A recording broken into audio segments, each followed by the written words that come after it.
The following is a presentation of the Ad Astra Sports Network, leading the way in regional sports coverage.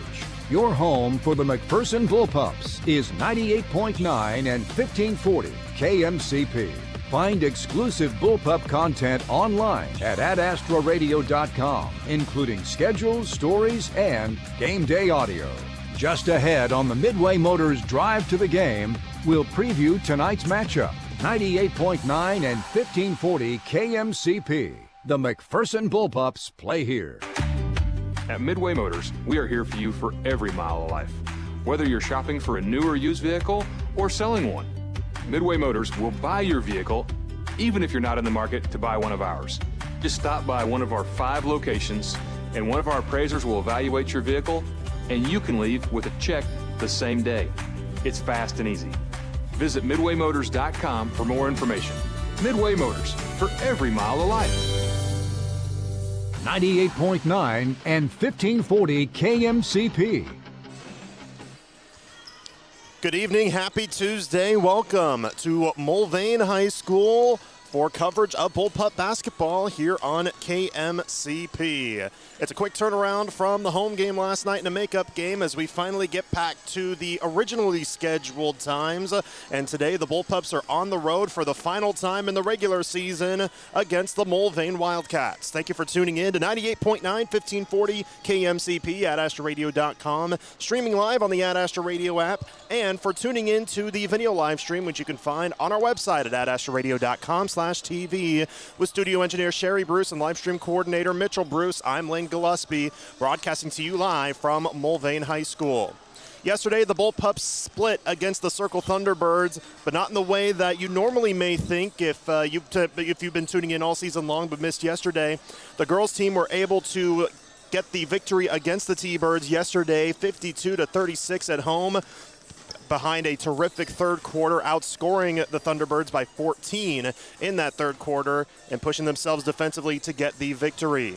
Meanwhile, for the Bullpup boys, they fell in upset fashion yesterday, losing 66-51. That puts them now losing 2 of their last 3 games. That also snapped a 30-league game win streak. But tonight, the Bullpups can look to turn things around on the boys' side. If they get a win or if Circle loses today in their game, they will clinch at least a share of the Division III title in the Ark Valley Chisholm Trail League in what would be the 46th league title in the school's 87 years, or rather 88 years in history.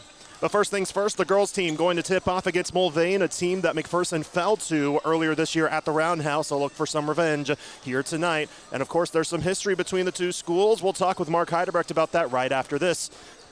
We'll be back in a moment here for the Midway Motors Drive to the Game. From the Midway Motors broadcast booth, you're listening to Bullpup Basketball on KMCP.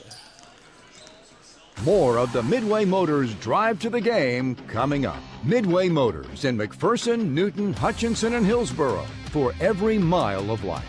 Your home for the McPherson Bullpups is 98.9 and 1540 KMCP.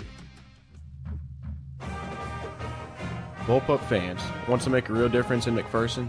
Join the Bullpup Booster Club today. The Bullpup Booster Club proudly supports all student programs and activities, helping our teams, clubs, and organizations succeed. Your membership helps fund uniforms, equipment, and so much more for our students. By supporting the Booster Club, you're backing all the Bullpups. Visit bullpupbooster.com to join today. Together, we're stronger. Go Bullpups! If you can't remember the last time you've reviewed your insurance, you're not alone. Alliance Agency Inc. and Buckeye Insurance Group work together to make sure you are properly covered. Call the friendly, knowledgeable staff at Alliance Agency Inc. at 620-241-0213. They'll provide service that exceeds expectations and coverage that meets your needs. Buckeye Insurance Group and Alliance Agency Inc. working together to protect you. Need secure storage for your RV or boat? Check out the brand new Countryside RV, Boat, and Self-Storage in McPherson. Located on 16th Avenue near Crable's Meats. We offer 15 by 50 fully enclosed storage units and covered outdoor storage. Call or text today at 620-755-6586. Countryside RV, Boat, and Self-Storage. Your storage solution. That's 755-6586. Parking lots and driveways can be expensive to install. This is Derek Fees. Let APAC Kansas Shears Division help you properly maintain these investments. Patching, crack filling, sealing, and striping are just some of the services we provide. Call APAC today at 620-662-2112. I'm Gavin Powell, MHS class of 23, and now a McPherson College Bulldog. At MC, I have a team that's helping me pursue my dream job, turning my love of cars and history into a career at a museum or private collection. That's why I graduated from a bullpup to a bulldog. Build your team at mcpherson.edu. Welcome back into the Midway Motors Drive to the Game, the final road game of the regular season, as the Bullpups have a divisional matchup against the Wildcats of Mulvane. These two teams met already earlier this year, and they split at home. This time they're on the road. We're joined now by Mark Heidebrecht to give us the history. And, well, Mark, the first time these two teams met, Mulvane defeated the girls' team for the first time in history. But there's some history. It's not a ton, though. Not a lot. Series stands at 9-1. So, like you mentioned, playing in McPherson back in early January, our girls lost 32-50. This is the second go-around, so hopefully I felt watching that first game that our girls had a chance. I mean, they just, didn't kind of faded, but I think they have a chance. Series started back in 2012, and of course we played back in January 10th here in McPherson. The 10 games ranks 28th out of the 105 basketball opponents, so it's an early series. Again, the record's 9-1, home record 5-1, away record 4-0. Offensive averages: McPherson averages 53.5 points per game, Mulvane 38.6. Average winning margin. This is, of course, statistics are a little deceiving, but McPherson wins by an average of 18.6, and Mulvane wins by 18.0 based on their one win. So it appears more even than maybe it has been throughout the series. There's no current winning streak for the McPherson girls. Maybe we can reverse that. Highest scores in the series: McPherson girls scored 60 points on January 13th, 2023, in McPherson for a 60-30 win. Mulvane's highest scores in the series, 56 points, on February 18th, 2014, in Mulvane for a 56-58 loss. Winning margins in the series: highest winning margins. McPherson won by 30 points on January 13th, 2023, in McPherson by a score of 60-30. They also did that again back on February 23rd of 23, winning by 30 points in Mulvane by a score of 55-25. Mulvane's lone win was a margin of 18 points January 10th of this year. Coach Kinman's record versus Mulvane is 0-1. Longest winning streaks: McPherson had a 5-game winning streak in McPherson spanning the years 2013 to 2025. Playing in Mulvane, they have a current 4-game winning streak that started back in 2012. Mulvane, playing in McPherson, has a 1-game winning streak that's active, and Mulvane has not won in Mulvane. So, like I say, it's a pretty young series. Absolutely, and one that's only just almost a decade and a half old. So it is very young, as you mentioned. Yeah. But a lot of that, we've kind of talked about in the past. These two have not really been in the same conference or league, let alone division, for that long. So that's why it's so young, and that's why it's so far dominant for the girls and also for the boys. Yes, very similar. The boys' record versus Mulvane is 9-0. Last game was a 76-40 win in McPherson in early January. Of course, this series started the same year as the girls, 2012. And the 9 games we've played together is 39th out of 112 boys' opponents since 1937. McPherson's home record is 5-0. Away record is 4-0. Offensive averages: McPherson averages 72.1 points per game, Mulvane 44.4. Average winning margin: McPherson wins by an average score of 27.7 points per game, and Mulvane has yet to win. McPherson has a 9-game winning streak versus Mulvane.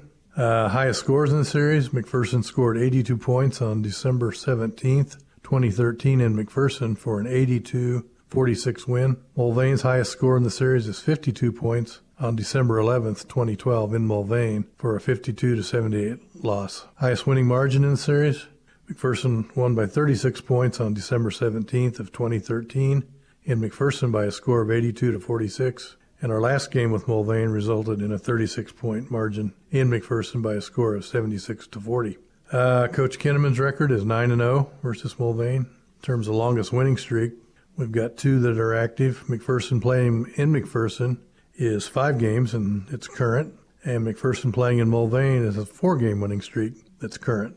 And Mulvane, of course, hasn't won. So that's about the size of that one. Sure is. And, you may look at the league standings, McPherson towards the top, Mulvane towards the bottom, but can't get complacent because just the game about last year, there's something that always sticks out to me, was that early on it was close in Mulvane. And I will say the environment at Mulvane is a pretty good environment, which may have had something to do with it. But then McPherson got on a huge run late in the second quarter and eventually ballooned themselves into a blowout victory. But for the first 12 minutes of the game, it was close, and Mulvane has that capability. Yep, got to keep our thumb on the accelerator. Absolutely. Or foot, maybe. I mean, you could put your thumb on it if you push really hard. I don't know who's steering in that case. Steer with your feet, I guess. Yeah. So, Mark, thank you for taking the time. One more regular season game, which is on Thursday, senior night against Winfield, and we'll see you then for more history. Okay. That's Mark Heidebrecht. We'll preview more coming up next in the Midway Motors Drive to the Game. You're listening to coverage of Bullpup basketball from the Midway Motors broadcast booth on KMCP. Your home for McPherson Bullpup basketball. Find exclusive stories and streaming audio online at adastroradio.com or download the Ad Astra Radio app. 98.9 and 1540 KMCP. Here's a bright idea. Predictable billing. At Idea Tech, you sign up for a plan, you get the speed you paid for, and you know what you'll pay. No nasty surprises hiding in the fine print. No wondering why your bank account is suddenly $60 lighter. At Idea Tech, you get what you paid for and pay what you expect to. No fine print shenanigans. Predictable billing. Another bright idea from Idea Tech. It's simple. Get Idea Tech fiber internet at ideatech.com. Hi, this is Lucas Raleigh with Raleigh Insurance. With a family myself, I know how important managing expenses are. If you are thinking about shopping your family's insurance, let us do the shopping for you with our newly expanded markets and carriers. As an independent agency, we've been saving families across Kansas for the past 50 years. Check out RaleighInsurance.biz, see me in Little River, or stop by Raleigh Insurance in Inman or Lyons today. Since 1965, your choice for home, auto, farm, and commercial insurance. Raleigh Insurance. Best thing about my job is working with young kids. The relationships that I get to establish and the smiles that we get to create. I love being a dentist because lots of times people come in, they're nervous, scared, but being able to help them and change their smile, and it's just really rewarding to be able to be a part of that. We'd love to see you at any of our locations. Big smiles and little places. McPherson Dental in Buhler, Inman, Hillsborough, McPherson, and Lyons, providing healthy smiles with a gentle touch. Hi, I'm Andrew Ealing. I'm excited to tell you about the Poo Squad of Hutchinson. Are you tired of the unpleasant task of picking up dog poop? I can help. We offer a one-time or weekly service for your convenience. Our pricing is affordable and varies based on the number of dogs. For one dog per week, it's only $12 or $52 a month. You can easily book online at hutch.thepoosquad.com or call or text at 620-322-0522. We take a lot of crap from our customers. Contact the Poo Squad of Hutchinson today. 98.9 and 1540 KMCP. Welcome back to Mulvane High School as coverage of Bullpup basketball will begin momentarily as tip-off for the girls' game is in just a few minutes here. Again, it is a road game for McPherson, their final road game of the regular season, as they'll have senior day on Thursday to close off the regular season before sub-state play starting off next week. The McPherson girls come in off of their win yesterday against Circle. They're 7-11 on the year, 3-5 in divisional play, which puts them still in 5th place in the divisional standings, while Mulvane is 10-8 on the season, 5-3 in the division, are coming off of a win against Winfield, 37-20 on Friday. However, this team has lost 4 of their last 6 games and is looking to get over the hump before going into sub-state play. Currently, Mulvane is 6th in the regional standings at 10-8 on the year, and McPherson in 10th, Mulvane in 7th. I got that wrong. Mulvane is in 7th in the regional standings, McPherson in 10th. Should the season end today, this would be the first round matchup in sub-state. Of course, there's still one game left after this with a lot of windy twists and turns to take place in the regional standings as the brackets will be officially out on Saturday. However, because Thursday is the last day of any team in the West region, we should get a good idea of who is going to be where for the first round of sub-state come at the end of Thursday night and into early Friday morning. So McPherson looking to bounce off of their victory from yesterday after sweeping the series against Circle. They want to get a revenge victory against Mulvane as McPherson fell to the Wildcats at home 50-32 back on January 10th. They'll look to get things going, but boy, has this team been terrific in recent going, especially from behind the arc. This team has shot 46% from deep in the last 2 games, 19 made shots on 41 attempts. They've been pretty darn good on the offensive end. But for Mulvane, they're always a terrific game here this season, but they're coming off a game where they scored the fewest amount of points on the year. We'll take another break. When we return, we'll give you the game plan and starting lineups. That's up next from the Midway Motors broadcast booth. You're listening to Bullpup Basketball on KMCP. The Scooters Coffee Mom of the Game. Register your mom for a chance to win a Scooters Coffee gift card. Learn more at adastraradio.com. From Scooters Coffee in Hutchinson and McPherson and 98.9 and 1540 KMCP. For all your outdoor equipment needs, visit Hometown Outdoor Power with locations in McPherson, Salina, and Minneapolis. We've got the gear to keep your yard looking great. Trust Hometown Outdoor Power, your hometown partner in the outdoor power world. When you need electrical work done right, trust Headed Electric, McPherson's local experts. From new builds to remodels and maintenances, we've got you covered. Give us a call at 620-241-3757 or visit headedelectricinc.com today. Are you building a house? A swimming pool? Are your lights flickering? Call Schmidt Electric. That's Schmidt Electric. 620-960-6755. Schmidt Electric will take care of all your electrical needs. Got Spock? At McPherson Center for Health, your well-being is our priority. With ER wait times averaging just 11 minutes from door to provider, you'll get the care you need fast. McPherson Center for Health, caring for you close to home. Are you done with punching the clock or constant work travel? Do you have 15 or more acres? Find freedom by joining America's #1 free-range egg brand, Happy Egg. Happy Egg is looking for growers to raise happy hens. Happy Egg offers startup and new flock cost support and yield-based compensation. Work from home. Work for yourself. Feed America. Visit happyeggfarms.com today for more information. Happy Egg is a proud supporter of McPherson County Athletics. Hey folks, this is Darren Eddy with Ag 360 Insurance in Inman. Farmers, would you like to have your farm and personal insurance handled all by the one agency? At Ag 360 Insurance, we can handle it all with one agent. We would love an opportunity to sit down and visit with you about your insurance needs. Feel free to stop by our office on Old K61 in Inman or give Cody Moores or myself a call today at 620-585-2128 or check us out online at ag360insurance.com. 98.9 and 1540 KMCP.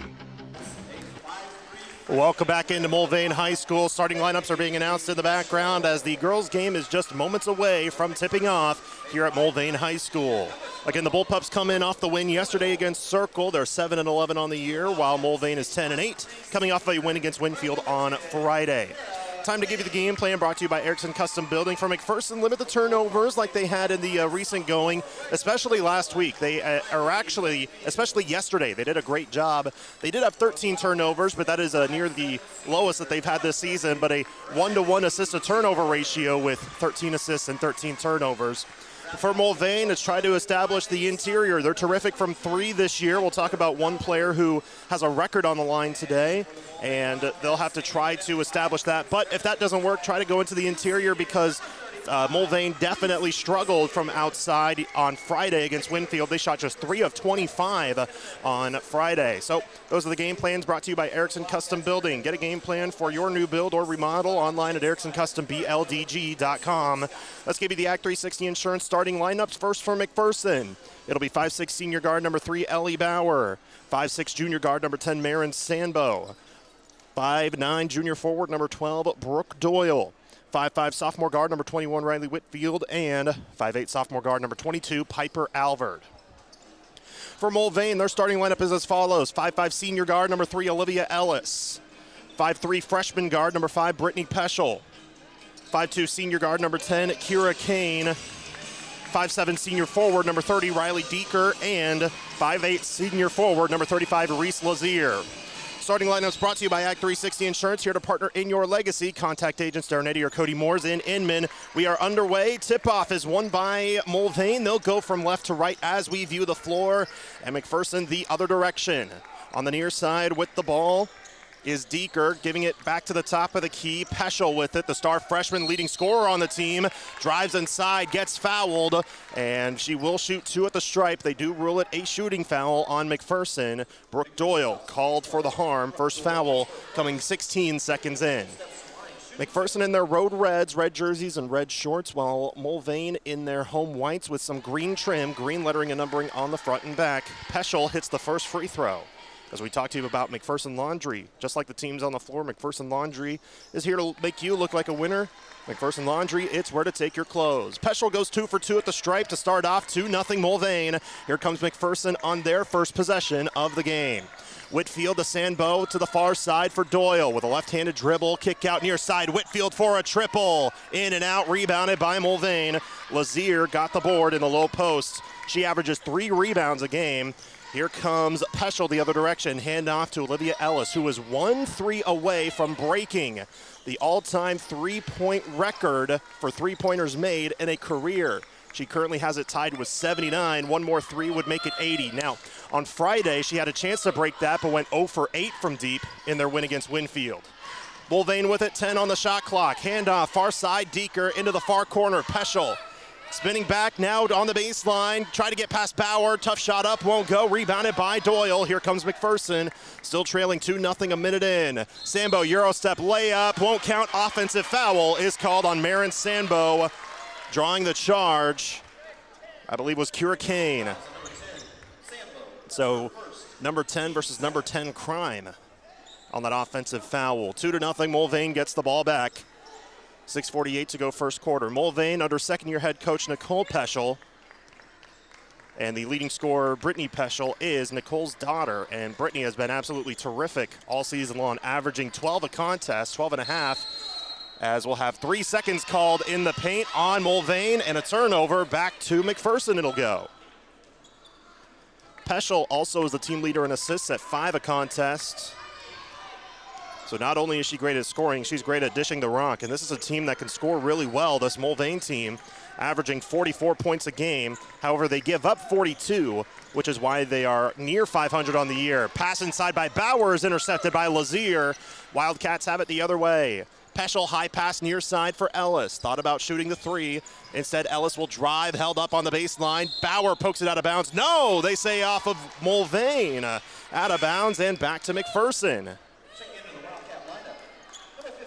Kylie Schwenke will come in now for Mulvane, team leader in rebounds. 5'5" junior guard, averaging just south of 5 rebounds a game. She's not been in double figures in rebounds as of yet this season, but she's been close multiple times. Good scorer as well, averaging nearly 8 points a game. McPherson with the ball, still scoreless, 2 minutes in. McPherson is, they trail 2-0. Doyle, far side, Alvord with the ball. Alvord has been terrific the last 2 games. She had 13 last night. Sandbo, who also had 13, gives it up. Whitfield on the near end, picking up her dribble. Alvord, top of the circle, thought about it, but passed it up. 8 on the shot clock. Bauer to Whitfield, top of the key. Whitfield had it knocked away. It's stolen by Kane. Doyle comes in late, but a handoff to the teammate. That's Peschel on the run. She lays it up and in. 4-0. Mulvane with the lead, 4-0. Brittany Peschel at that. Timeout called by McPherson. We'll keep it here, just a 30-second timeout, but McPherson struggling to get the ball in the bottom of the basket. Where did we hear that before? Because the same thing happened. It was for both McPherson and Circle yesterday, but good defense by Mulvane right out of the jump. Coverage of Bullpup basketball brought to you by Next Tech Wireless. Stream today's broadcast with the Ad Astra Radio app powered by Next Tech Wireless, where you can find the latest phones and devices at the best prices. We're brought to you by Paya Law. If you've been injured at work or in a motor vehicle accident, call Paya Law 241-9000. Tom works to get the benefits you deserve. 4-0 Mulvane here in the early going, 2.5 minutes in. McPherson was forced to call their first timeout of the game as Coach Kinnaman wanted to talk things over. As McPherson gets past the press, far side on the sideline, Sandbo gives it up, top of the key for Doyle. Now near side, Whitfield. They slow down the tempo. Coach Kinnaman yelling out a play on the near sideline. Alvord swings it to the right side. Bauer guarded by Kane. And that ball tip going to the top of the key. Doyle picks it up. Now she'll look to drive. 8 on the shot clock. Bounce pass Alvord. Corner triple. Just short. Rebounded by Kane. McPherson, who hit 19 threes over the past 2 games combined, including 11 of them last night. So far 0 for 2 from distance. Far side, Schwenke with the ball. Going from the corner to the wing on the far end. Now top of the key, Kane. Doyle picks her up on a switch. Far corner, Lazier. Almost walk, kick out. 3 on the way. Peschel misses. Ball tipped in the paint. Down goes one Mulvane player. An offensive rebound. Double team near the baseline. Lazier gets it. Ball tipped by Sambo. Taken by Doyle. Dumps it up ahead. 2-on-1 breaks. Sambo on the run. Missed the layup. A lot of contact, no whistle, and taken by Mulvane. 4:15 to go first quarter. Still 4-0. Mulvane with the lead over McPherson. Lazier, high pass, Schwenke, did not bottle it in correctly. It's a tie up as Alvord comes in late. The arrow will give it back to the Bullpups. Jersey Alexander and Jensen Alexander will both check in for the first time in this game. Deeker will come right back in for Mulvane, but she'll replace Reese Lazier. 4:09 to go. McPherson going up against full court pressure here when they play it in, just like they have the past couple of possessions. That definitely worked to their advantage in the first meeting over in the Roundhouse in early January. Bauer on the near side looking for a screen across midcourt. Now a deep pass. Sambo bounced past Jensen Alexander, didn't have it cleanly. Now out to Jersey, who hits a 3. Alexander to Alexander. Jersey the one to score from distance from the right wing. 4-3 the score now. McPherson finally on the scoreboard. Jensen knocks the ball away, gets a steal. Here comes Jersey on the far sideline. Jersey will slow things down on the right wing as defense came in late. Now Doyle fires an open 3. Off the heel, rebounded by Mulvane. Then Doyle comes in late, trying to pull it free. A tie-up will be called, and the arrow will give it back to Mulvane, but good job by Doyle. Ellie Paulson will now check in for the first time. Paulson had a terrific day on the boards yesterday, finishing with 4 rebounds. She only had 1 point in the game, I should say. She missed the previous 2, and she does have a sleeve. I wouldn't call it a brace. It's more like a compression sleeve on her right knee, which may have been as to why. Deep pass inside. Ellis couldn't control it cleanly. Out of bounds. Back to McPherson. Bullpups still trailing 4-3, but with a recent string of possessions, feels like McPherson, could have like a 5-point lead at this point, but shots have just not fallen so far. They've also turned the ball over a handful of times. Deep pass too far for Jersey Alexander, picked up by boys assistant coach Brant Bussey on the far side, and out of bounds back to Mulvane. Wildcats with some more rest than McPherson had. Bullpups played last night at home in the makeup games against Circle. Got a grinded out victory, sweeping the series against Circle. Here's a deep pass. Schwenke could not get it to go on a layup. Here comes Bauer, having to pull hair away from her eye. Is able to push it up the floor while doing so. Sambo in the corner for a triple. Just too strong. Alexander with a tap back, but she's called for going over the back, and a foul on Jersey. 3 fouls called on McPherson so far, none called on Mulvane. Jersey's first. Whitfield and Alvord check back in for the Pups. 2:46 remaining first quarter, 4-3. Mulvane leads over McPherson, but Mulvane has not scored. It seems like it's been about 3 or 4 minutes of play. Taking the ball up the floor is Peschel, far side for Ellis. Looking, finds Schwenke inside, got past Whitfield, and the layup goes in on the run. Kylie Schwenke with her first points of the game, 6-3 Mulvane, as they have doubled up McPherson's score. 2:25 to go in the first quarter. Alexander stumbled, fell, and they're going to mark her out of bounds. Looked like she maybe slipped on her own accord. This has been a very interesting day when it comes to, players slipping and falling on this court. There have been a couple of players who had to leave in the JV game due to injuring their ankle. Near side, Alvord got a fingertip on it, then gets it again after Schwenke had it. Ball loose, Peschel has it, but tried to dump it inside, and Paulson gets the steal. McPherson on the run. Jersey Alexander with a defender breathing down her neck. Tried to find Jensen near side. Low pass, and Jensen couldn't collect as it goes out of bounds again. Coach Kinnaman with his left hand on his face. Now coaching his team. 2:02 to go first quarter. 6-3 Mulvane. McPherson will bring 3 starters back to the scorers table. They'll check in on the next dead ball. We'll let you know who those are. Near side, Ellis with the ball against a 1 3-pointer away from breaking the school's all-time record in 3-pointers made in a career. She currently sits tied for the record with 79. Here's a 3 for 80. She missed it off the heel. Long rebound tipped, and Alexander got bumped. Foul will be called. Alexander draws the first Mulvane foul of the game, as called for the foul is Kira Kane. Bauer, Doyle, and Marin Sambo check back in for McPherson. So starting 5 on the floor now for the Bullpups. The other 2 staying in, Whitfield and Alvord. 98 seconds to go in this first quarter here at Mulvane High School. Bullpups looking to get back-to-back league wins here today. Mulvane trying to sweep the Bullpups, get their second win against McPherson ever. Doyle had it tipped, near side. Bauer finds it. Tough floater on the run, too strong. She's able to tap it back. Sambo, Whitfield steps up. Floater from 12, off the mark. May have been blocked, out of bounds, off of Mulvane, they say. It'll stay with McPherson. Believe they say that it was blocked, as Coach Kindeman screaming that she got hit on the arm, but no whistle given. Been a pretty physical game so far. Whitfield needing to throw it in. She will rifle a softball pass near midcourt. Sambo near side. Doyle into the corner. Whitfield drives, pulls up from 12. Got it. Rattling it home is Riley Whitfield for her first bucket of the game. 5 points for McPherson, trailing by 1. On the drive, Peschel with the answer. Got it on the run with a 12-foot floater. 6 early points for the freshman, Brittany Peschel. 8-5 with 50 seconds to go in this first quarter. On the drive, Alvord, kick out Whitfield in the wing. Gets a screen, picks up her dribble, looks for help, and it's too deep in a pass intended for Doyle. She'll let it go out of bounds, and it'll go back to Mulvane. 40.3 to go first quarter, so a 5.3 second difference between the shot clock and game clock here in the first quarter.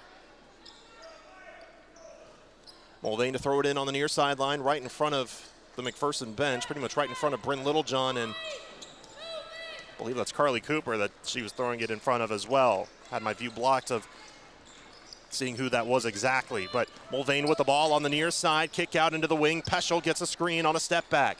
Kick near side, Ellis. Looking for help, finds it near wing, near corner. Schwenke had it tipped loose, and somehow Ellis keeps it alive near sideline. Sambo in defensively, trying not to foul. She picks up her dribble, gives it up. 5 on the shot clock. Lazier, they're going to call a foul on McPherson. Lazier almost walked, but they say a foul came first. Bauer is called for her first. Coach Kinneman thought this should have been a travel, did not think there was a foul on that play. So he walks alongside an official on the near sideline who's not answering back. 9.6 to go. Shot clock is turned off in this first quarter. They're looking for Ellis, top of the key. She has it with 4, with 3. Ellis on a step back 3 is blocked by Bauer. Whitfield gets the rebound, and that's the end of the first quarter. McPherson trailing, but just by a slim margin. 8-5 they trail through 1 quarter of play. Second quarter coming up after this. We're back in 30 seconds from Mulvane High School. From the Midway Motors broadcast booth, you're listening to Bullpup Basketball on KMCP. For over 80 years, Farm Bureau Financial Services has served the unique needs of the ag industry. We get to know you and your operation, providing coverage for your farm, ranch, machinery, crops, livestock, and so much more. Find out why we've been the #1 ag insurer for 25 years. It's your future. Let's protect it. Call Farm Bureau agent Luke Bauer in McPherson at 620-241-0225. #1 ag insurer across our territory. 1996 to 2021 SNL PNC Group Direct Written Premium. 98.9 and 1540 KMCP. 1 quarter in the books in the girls' game. It's a low-scoring affair here at Mulvane High School. The Bullpups trailing the Mulvane Wildcats 8-5 in the early going. 6 points from the star freshman Brittany Peschel. She is the leading scorer on the team, averaging just south of 13 points a contest. Someone who's scored in double figures in all but 3 games and has scored 20-plus points twice this year. Coming off a 16-point game, she only shot 3 for 10 against Winfield. As a team, Mulvane shot 21% in their 17-point victory against the Vikings, but She was terrific at the free throw line on Friday, shooting 9 of 12. Sambo picks up her dribble. Doyle has it far side. McPherson with the ball to start off this second quarter, trailing by 3. Doyle lost it, dives for it, far corner. Somehow getting it while on the floor was Schwenke, but her shoulder was out of bounds. It's going to stay with McPherson. Currently, they say the shot clock is staying at 16, saying there was no change in possession before she went out of bounds. And McPherson will throw it in with 16 on the timer. Top of the circle, Alvord with it. That's one that could have gone either way. Not saying it was a bad call. Honestly, probably a good call. It was a far angle. Whitfield on the drive. Layup on the run won't go, but she's fouled, and Riley Whitfield's going to the line. First Bullpup to go to the stripe here today, and it'll be Riley drawing the foul. Only 2 fouls called on Mulvane in this half, but they're both to Kira Kane now. She has 2 fouls in the early going. As Whitfield sinks the first free throw. Only 2 different scorers for McPherson with their 6 points. Whitfield with 3, Jersey Alexander with 3. Riley Deeker comes back in for Mulvane. Checking in for the first time is Hallie Ensley, 5'5" freshman forward. Second free throw's in and out, so it's 8-6. Nope, Doyle gets the offensive rebound. Stick back just misses too strong. Rebounded by Peschel of Mulvane. Peschel on the run, driving all the way. Scoop layup misses. Rebounded by Bauer. Wanted to push, but defense came in late. So now she'll dump it up ahead with an outlet pass into the far corner. Sambo with the ball. They swing it around top of the key. Whitfield back to Alvord on the right side. 1 minute into the second quarter, McPherson down by 2, 8-6.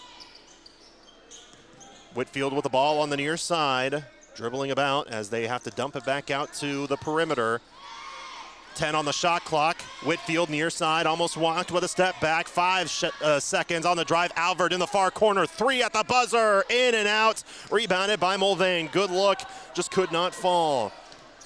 Here comes Mulvane the other direction. Peschel steps back near wing. Cross-court feed to the far side. Ensley turning the corner with a bounce pass. Now a 3. Schwenke. That one short. Sambo couldn't collect it cleanly. It's taken again by Mulvane.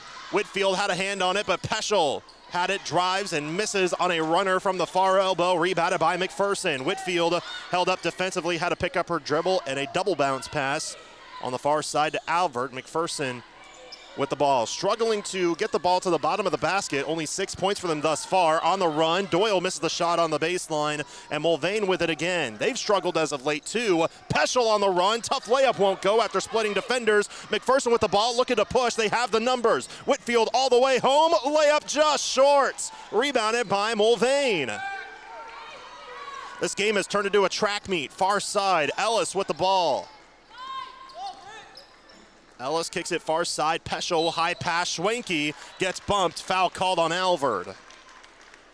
Finally stopping the back and forth action we've had as of recent. And Coach Kinman will go to the bench once more. The 2 Alexanders check in, Jersey and Jensen. Bryn Littlejohn in for the first time as well. Now, some of the players that played primarily in JV, they possibly may not get as many minutes today because the JV game went to overtime.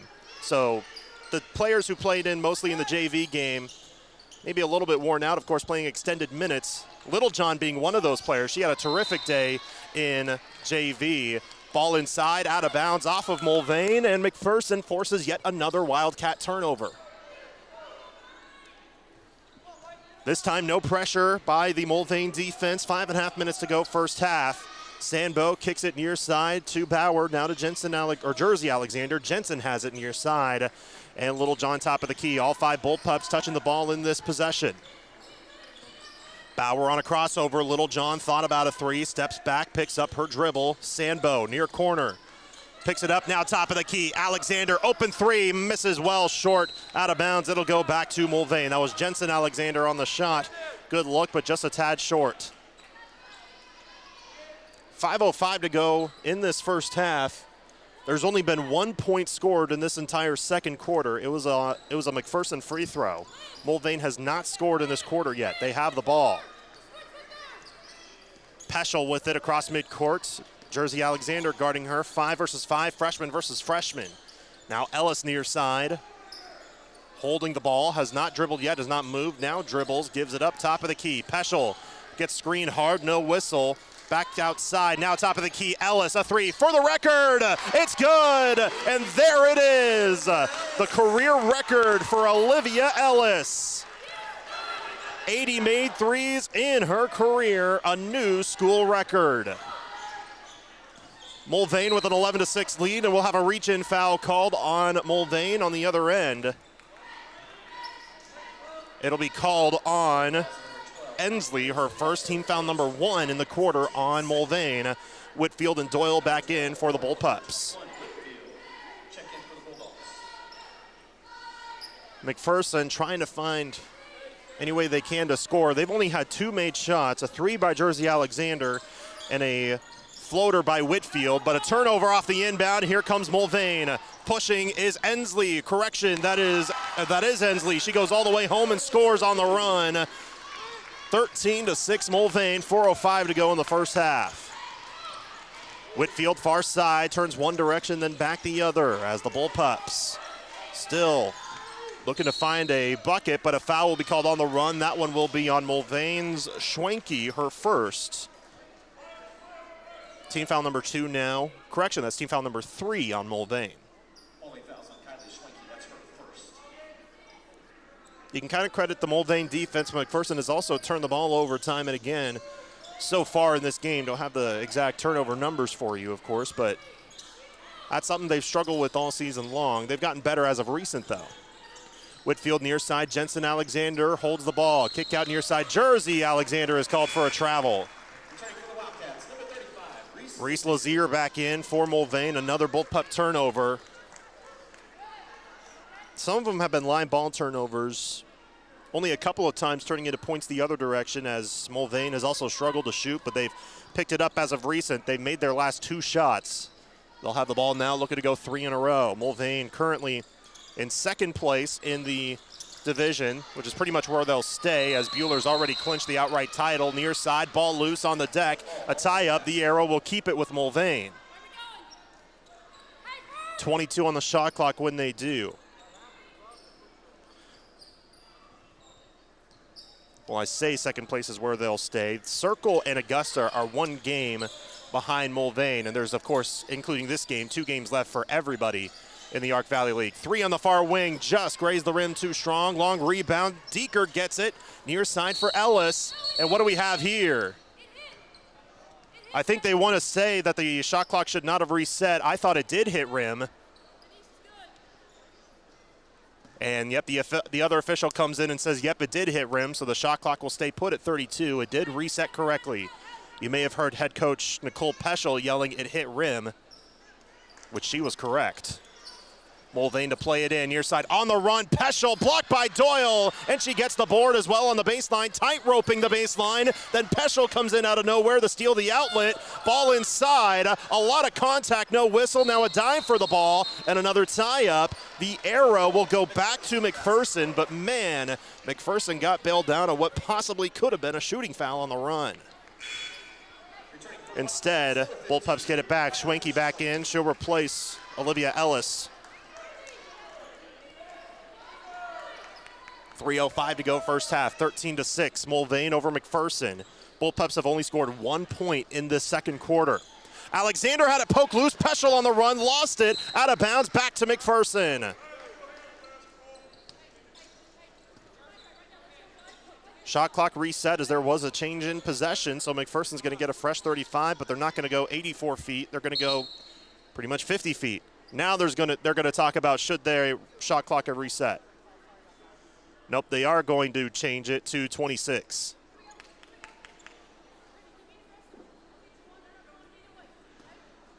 But the 10-second timer for being in the backcourt does reset because the ball was tipped. But McPherson able to cross easily, no pressure given up. Whitfield with a bounce pass near side, Doyle. Doyle on the drive, on the run, shot misses short, rebounded by Mulvane. Doyle still scoreless in this game. The 6 points by 2 different scorers. High pass, too high, intended on the near side for Ensley and out of bounds to the McPherson bench. Back to the Bullpups as Ellis will check right back in. Mulvane has outscored McPherson just 5-1 in the second quarter. It's been a low-scoring affair. Turnovers beyond for both teams, I should say. McPherson with the ball. 2.5 minutes to go in the second quarter. Littlejohn near wing, looking for help, finds it with Doyle on the near side. Out front, Alexander, kick out right side for Whitfield. That was Jensen Alexander who had it. Littlejohn now to Jersey, who hit an early three, which was the first bucket of the game for McPherson. But Jensen has it far side, drives baseline, floater too strong. Ball out of bounds. They say last touch by McPherson. Mulvane gets it back. Ellie Bauer, Marin Sandbo, and Ellie Paulson will check back in for McPherson. 13-6. Again, Mulvane with the lead. Now we kind of, I mentioned this towards the end of the first quarter. We kind of saw this yesterday for both Circle and McPherson, where there was kind of a low-scoring first part of the game. Circle then kind of pushed it forward, or McPherson did as well in the second quarter. Wide open, long two. Peschel misses too strong. Offensive rebound, though, on the deck, and we'll have a reach-in foul called on Bryn Littlejohn. Team foul number 2, Littlejohn's first. 1:53 to go in the second quarter. Shot clock will reset for McPherson. Mulvane to play it in, deep inbound near side. Peschel with the ball. Peschel gives it up to Ellis on the near corner. Peschel goes to her left, gets a hard screen, but a defender comes in late. Good defense by Bauer to pick it up. Lazier is not dribbled. Now she drives near side on the run. Shot up, may have been blocked out of bounds, and it will stay with Mulvane. They say it was poked loose by Bauer. 20 on the shot clock now for Mulvane, I should say. 13-6. Mulvane still leading McPherson. 97 seconds to go in the half. Peschel on a handoff. Long two. Banks home.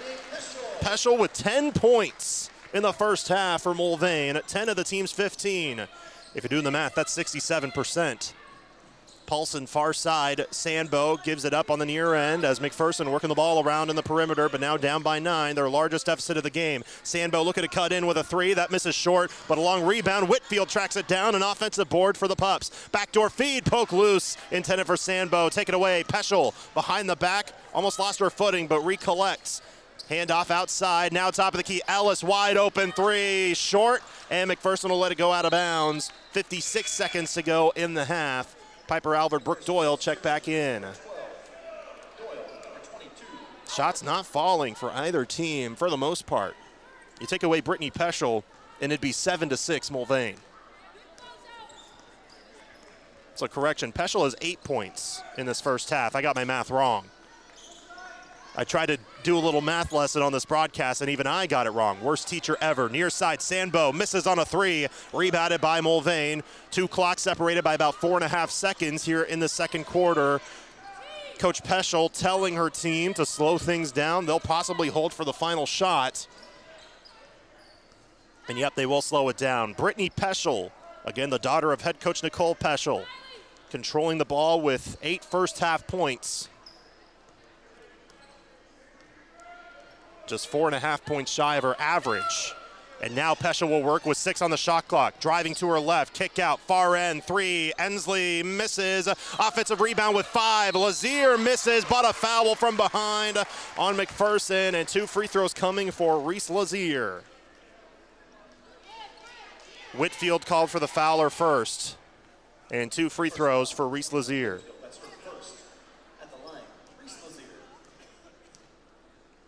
Second free throw trip for Mulvane. The other was by Peschel. First free throw in for Lazier to give her first points of the game, and Mulvane has a 10-point lead, 16-6. 4.2 seconds to go in this first half. Second free throw, Lazier, too strong, in and out, rebound Bauer. Sandbo with 3, with 2, well in the backcourt. Now she'll fire from 3-quarter court. That's short, and that's the end of the first half. 16-6, McPherson trailing through one half of play. They were outscored 8-1 in that second quarter. Great Plains Federal Credit Union halftime report is coming up next from the Midway Motors broadcast booth. You're listening to Bullpup Basketball on KMCP. With so much financial uncertainty, are you wondering if your retirement savings will last? The market's ups and downs can keep you guessing, especially if you're approaching retirement or considering it. Hi, I'm Edward Jones financial advisor, Trenton Ruxlow. If you have more questions and answers about what's next, Let's work together to help ensure you're prepared for the future. After all, retirement isn't the end of the road, it's a new beginning. Call us at 620-241-5162. Edward Jones, member SIPC. 98.9, and you're listening to the Great Plains KMCP. Federal Credit Union Halftime Report. Great Plains Federal Credit Union, placing people before profit. 98.9 and 1540 KMCP. The McPherson Bullpups play here. The Bradbury Company, headquartered in Mound Ridge, is a family-owned custom equipment builder, and they're hiring qualified candidates for manufacturing roles. Apply online at BradburyGroup.com. The Bradbury Company, wishing the best of luck to all the teams. At Hutchinson Community College, our online education department enables you to take classes anytime from anywhere. Flexible, affordable, and designed to fit your schedule. HutchCC's online education could be the answer for you. Email info@hutchcc.edu for more information. Freddy's Frozen Custard and Steak Burgers is all about the good and creating more of it. More drive-through celebrations, more weekend traditions, more family dinners and lunches, more car picnics and road trips, more desserts, maybe more second desserts, more celebrating being together as much as we can. There's always room for more good and more Freddy's. Keep the good going with a taste that brings you back. Freddy's Frozen Custard and Steak Burgers in Hutchinson and McPherson.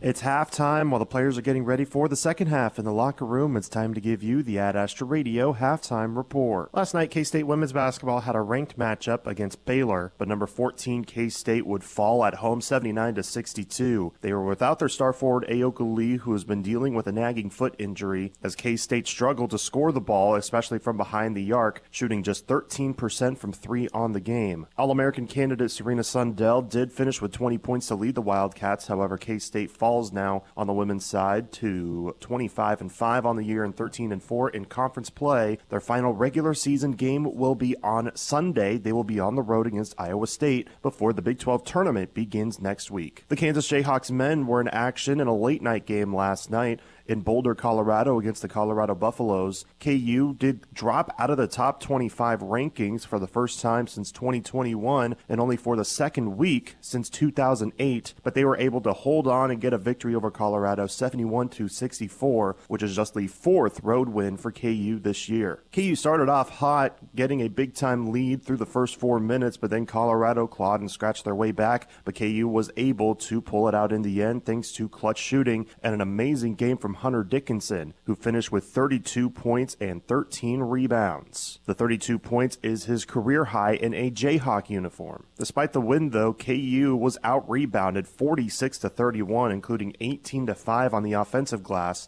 and they'll look to change that around as they return home against a ranked foe in number 10 Texas Tech on Saturday at Allen Fieldhouse. Tomorrow you can hear the thoughts of Coach Bill Self on Hawk Talk, as he'll talk about the 2-game win streak that they are currently on and how they'll move forward with a ranked matchup at Allen Fieldhouse on Saturday. That's tomorrow at 6 o'clock and will air on 94.7 KSKU around the Hutchinson area. K-State men's basketball is back in action tomorrow. They head down to Orlando to face the Golden Knights of UCF. K-State is currently 13-14 on the year, 7-9 in conference play, and are currently on a 3-game losing streak following a 66-54 loss against Arizona State on Sunday. They'll look to turn it around tomorrow, as tip-off is scheduled for 6 o'clock. If you're in the Golden Belt area tomorrow, you can hear the game on 92.3 1510 KLQR. Coverage will begin at 5 o'clock. Last but certainly not least, tomorrow we'll have coverage of McPherson College men's basketball as they start the quarterfinal of the KCAC Conference Tournament. They will be on the road in Wichita against Friends University tomorrow at 7 o'clock. We'll have coverage on 98.9 1540 KMCP starting at 6:45. That's your halftime report. More basketball coverage is coming up next. Vince Lombardi once famously stated, "Individual commitment to a group effort is what makes a team work, a company work, a society work." I'm Keith Razak, and along with the insurance team at Farmers Alliance, we're cheering on all the local competitors this season. Your passion for the game and loyalty to your school fill us all with the sense of pride. Thanks for showcasing top-notch sportsmanship and talent, influencing our community in a positive way. Just remember, at Farmers Alliance, through it all, we're your biggest fans. This is Leah Amdahl from Farmers Alliance and proud mom of bullpup number 58. After living in several different places prior to settling in McPherson, our family truly appreciates the feeling of community we found here. Being a part of Farmers Alliance crew also fills me with pride as we root for our local community, students, and coaches, both in the game and beyond. While you hustle for that victory, we're on the sideline safeguarding our customers. At Farmers Alliance, we're thrilled to be a part of this fantastic community, and we can't wait to cheer on all our local teams to success. 98.9 and 1540 KMCP. Welcome back into the Great Plains Federal Credit Union halftime report. 16-6, the McPherson girls trail Mulvane here through 2 quarters of play here at Mulvane High School. The Bullpups have struggled out of the gate, turning over the ball a handful of times and also struggling to shoot the ball so far in this one. But the thing is, the shot opportunities, they've been there at times, but not as much of a consistent level as it was yesterday that we saw against Circle High School. McPherson just has not really had many opportunities because they turned the ball over, either unforced errors or good defense by Mulvane. Mulvane has not scored to the level that they would like to, but they still have a 10-point lead through one half of play, leading 16-6 over McPherson. Just 2 different scores for McPherson so far. Jersey Alexander with the opening 3 of the game for the Bullpups, and then Riley Whitfield with 3 points on a shot that made 2 and a free throw. She had the only point in the second quarter for McPherson. They were outscored 8-1 in that second quarter. Meanwhile, for Mulvane, their leading scorer is Brittany Peschel, the freshman, with 8 points so far for the Wildcats. 3 points for Olivia Ellis, hitting a 3-pointer early on in the second quarter to break the career record for most threes in a career by any Mulvane girls basketball player, 80 of them in her career. She already has the record for most in a season with 39, and she has tied for the most in a single game with 6. But just a 10-point lead, and it feels like it should be a lot more, but McPherson should feel good that they are still within striking distance, especially if they can get things going on the offensive end right out of the gate. We'll see what they can do coming up next. Second half action after this from the Midway Motors broadcast booth. You're listening to Bullpup Basketball on KMCP. More of the Great Plains Federal Credit Union halftime report is coming up after this. Next, we'll recap tonight's first half stats. Your home for the McPherson Bullpups is 98.9 and 1540 KMCP. Let the party begin where the pizza never ends. Come fuel up, raise up a cup, gather up your grub at the Hub.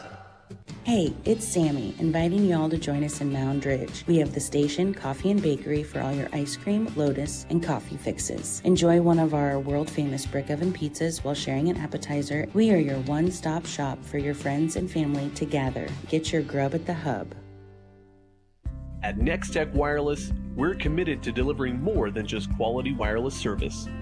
We're here to provide you with exceptional customer support every step of the way. Experience our service risk-free for 30 days. Plus, for a limited time, get an iPhone 16 Pro Max on us when you buy one with our best plan and handset protection. Nextech Wireless, connecting Kansans.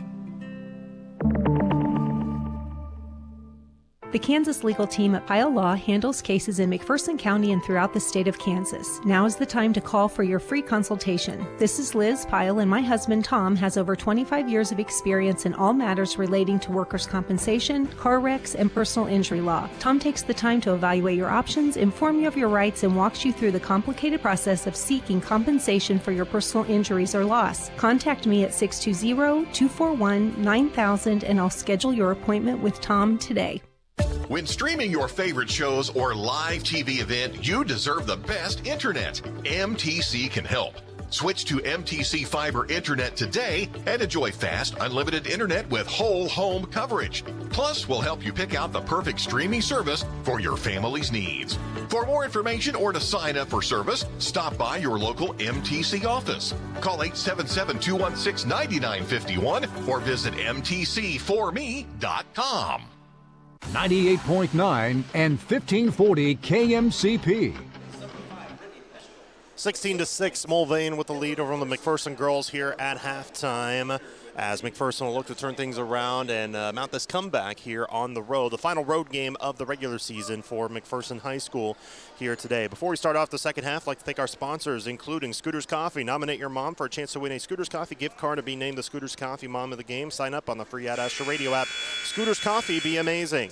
Let's give you some score updates brought to you by McPherson Dental Care around the Arc Valley League in Division 3. Bueller has a lead at halftime over Winfield, 36-17, and Circle currently trailing Augusta on the road in the girls' game, 21-20. Those scoreboard updates brought to you by McPherson Dental Care, providing healthy smiles with a gentle touch. Second half underway as the Wildcats will now go from right to left, and McPherson the other direction. 16-6, Mulvane with the lead. Ellis top of the key, looking for help, as she is guarded well by Sandbo. Ellis turns the corner the other direction. Whitfield picks her up on a switch. Shot clock at 10. High pass near side. Lazier on the baseline, holding the ball now out to Kane. Kane had her ball poked loose and taken. Alvord with the steal. Here comes Piper the other way. Piper's been held scoreless. Again, just two different scorers for McPherson so far. Doyle gets bumped and a foul will be called on Deeker, her first. And that comes 41 seconds into the second quarter. First team foul on Mulvane. Doyle is the leading scorer on the team, averaging 11.5 a game. She has not scored yet. Just two made field goals by McPherson so far, a 3 in the first quarter, a 2 in the first quarter as well. The only made point in the second quarter was a free throw by Whitfield. McPherson with it, Whitfield, she'll dial up a 3, misses short, rebounded by Lazier. Mulvane with the ball. Sambo tried to guard the outlet, but coming back on it was Peschel, who has 8 points through one half of play, which is half of Mulvane's points so far. 1 minute into this third quarter, Mulvane with their second offensive possession of the half. Lazier on the near wing. Doyle picks her up defensively. Doyle reaches in, does not draw contact, so she gives it up on the near side. Kane turning the circle. Kane, the only player in foul trouble for either team. 2 fouls in that first half. 6 on the shot clock. Lazier gets hit hard, arm contact, and a foul called on Doyle. So I take my words back. Doyle now has 2 fouls on the game. No, it's on Alvord.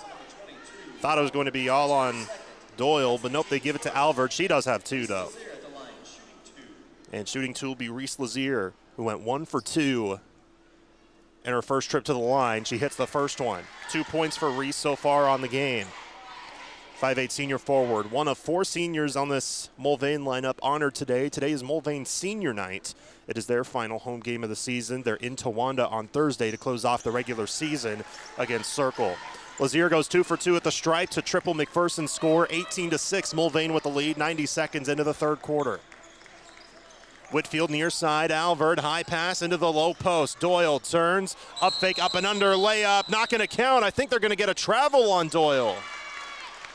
They are. The official in the perimeter overruled the official on the baseline who called a foul.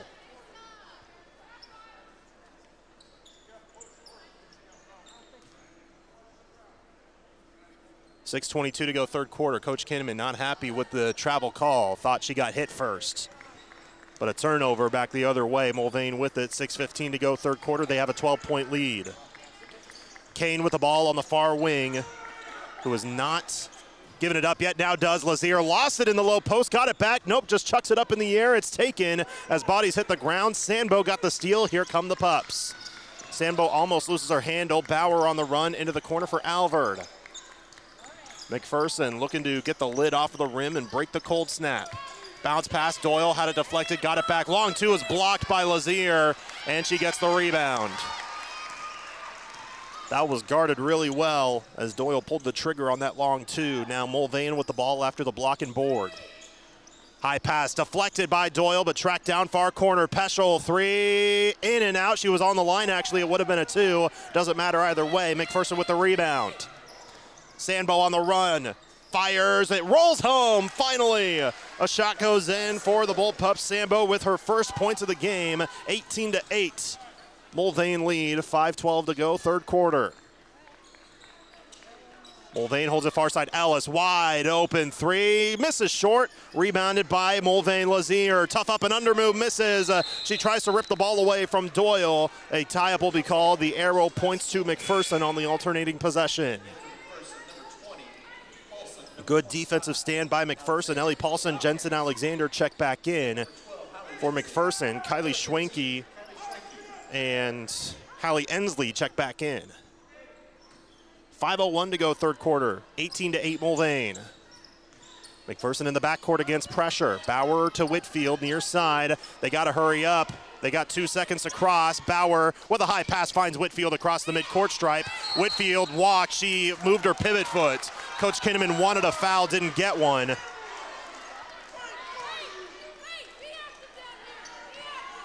.448 to go third quarter. Coach Kinnaman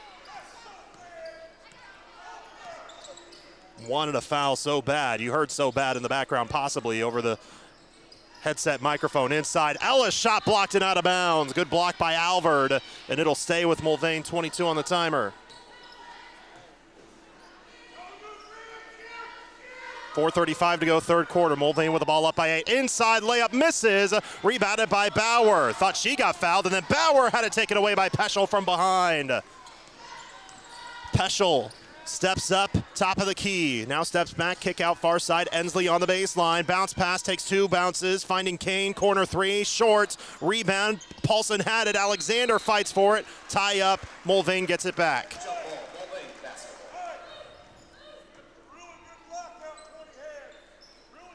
4:15 to go third quarter. Mulvane gets it back with a fresh shot clock after the jump ball.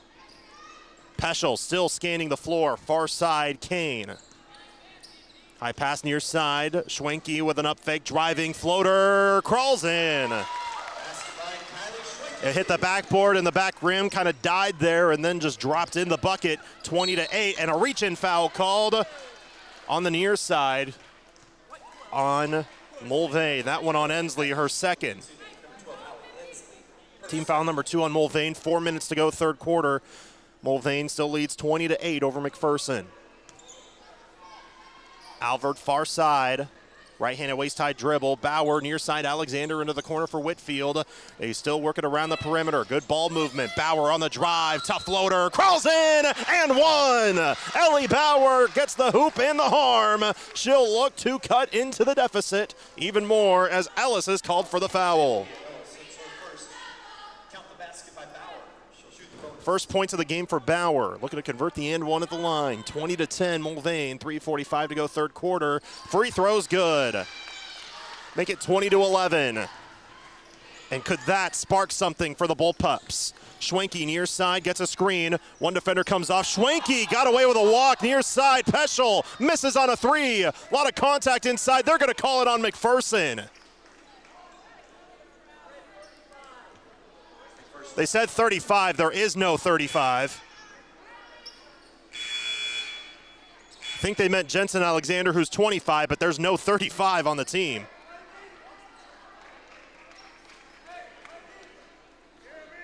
The official trying to look to see what the number is. It's 25. They finally call it. Jensen Alexander, her first, team foul number 2.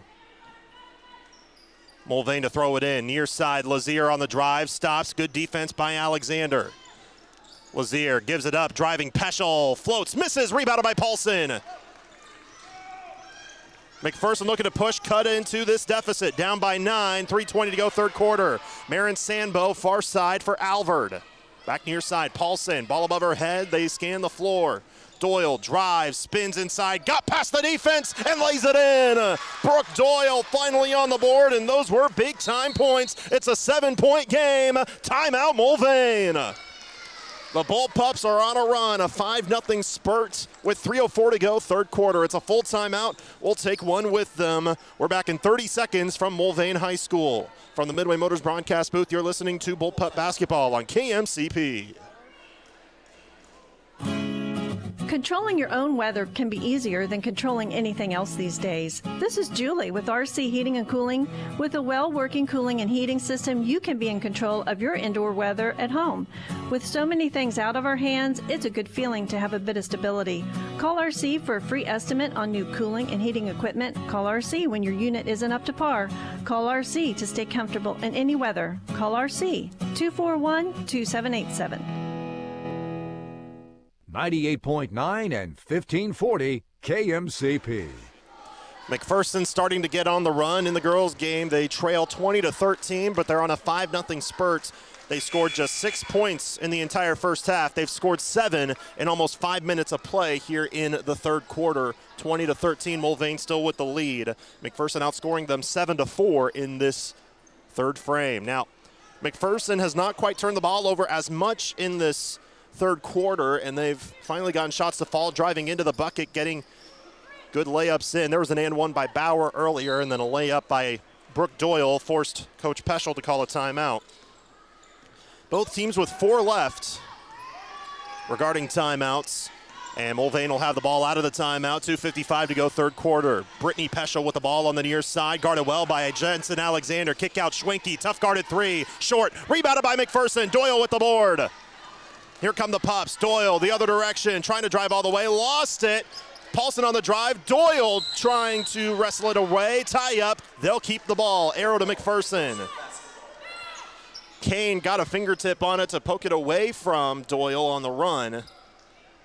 But Doyle with the stick-to-itiveness to get back after the ball, and McPherson gets it back. 27 on the shot clock.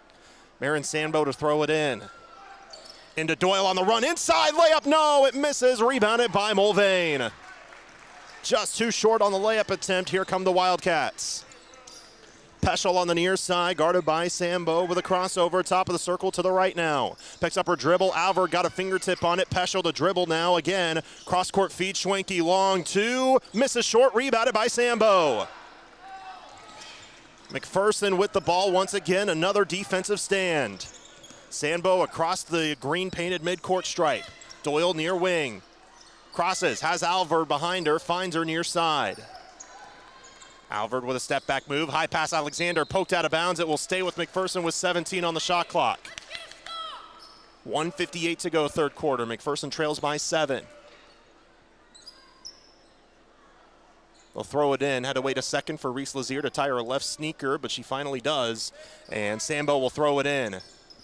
Sambo looking, just wants to go with the safety blanket, deep pass to Jensen Alexander near midcourt. She'll drive, far side, Doyle in the corner. 10 on the timer, Doyle spins, collects, now a tough layup, misses, racing for the ball, she got it back, goes back up, she missed the layup again, Doyle again, no, they call the tie-up. Oh my. That was maybe held up for about half of Mississippi, but they called the tie-up and it's back to Mulvane. 20-13, Mulvane with the lead and the ball, 95 seconds to go, third quarter. Peschel finds an opening, driving, defense comes in late, tough layup crawls in for Peschel. First points of the half, 10 on the game for the freshman, 22-13, Mulvane with the lead. McPherson with the ball, 1:20 to go in the third. Doyle on the drive, double team, bounce pass Paulson, they'll work it back outside. Alvord near wing, has a taller defender on here, and Lazier gets a screen the other direction. They called an offensive foul on Ellie Paulson for an illegal screen, I guess. Her first, team foul number 3. Whitfield and Bauer check in for the Bullpups. 1:09 to go, third quarter, 22-13 Mulvane. Brittany Peschel controlling the points, crosses midcourt. Mulvane looking to get a big divisional win, and now we have an offensive foul away from the ball on Mulvane. And this one on Schwenke, she's got 2, team foul number 4. Next one puts McPherson in the bonus, 58.2 to go, third quarter. McPherson down by 9. They love to push it to within 2 possessions before going into the fourth quarter. Bauer on a handoff, near side, back to Doyle, gets a screen from Bauer. Doyle picks up her dribble near side, needs help, finds it. Bauer, top of the circle. Alvord on the left wing, handoff, or actually into the corner. Whitfield needs help. Sambo, now to Doyle. Doyle with a fake, on the run, layup! Just crawls off, but she's fouled, and she's going to the line for 2.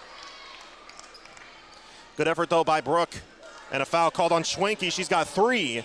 That puts McPherson in the bonus with 30.7 to go in the third. Doyle at the line for a pair. Looking to cut into this deficit even further. First one misses off the heel. It will stay a 3-possession game as Mulvane will get the ball after this free throw unless there's an offensive rebound as Kira Kane checks in. And the shot clock will be dark, 30.7 to go in the third quarter. So if Mulvane gets the ball back, they'll hold for the final shot. Second free throw is good for Doyle. She goes 1 for 2, 22-14. Mulvane leads over McPherson, 30 seconds to go, third quarter. But McPherson has outscored Mulvane 8-6 in this quarter. Mulvane to waste the clock and run it all the way down and then take a final shot going into the fourth quarter. It's at 12 as Peschel controls it. They're kind of in a box and one. Near side, now Peschel with 5. About 30 feet from the basket, crosses over, Peschel on the drive all the way, misses the layup, and that's the end of the third quarter. McPherson back in it, 22-14. Mulvane with the lead over the Bullpups. 3 quarters down, 1 to go. We're back in 30 seconds from Mulvane High School. From the Midway Motors broadcast booth, you're listening to Bullpup Basketball on KMCP.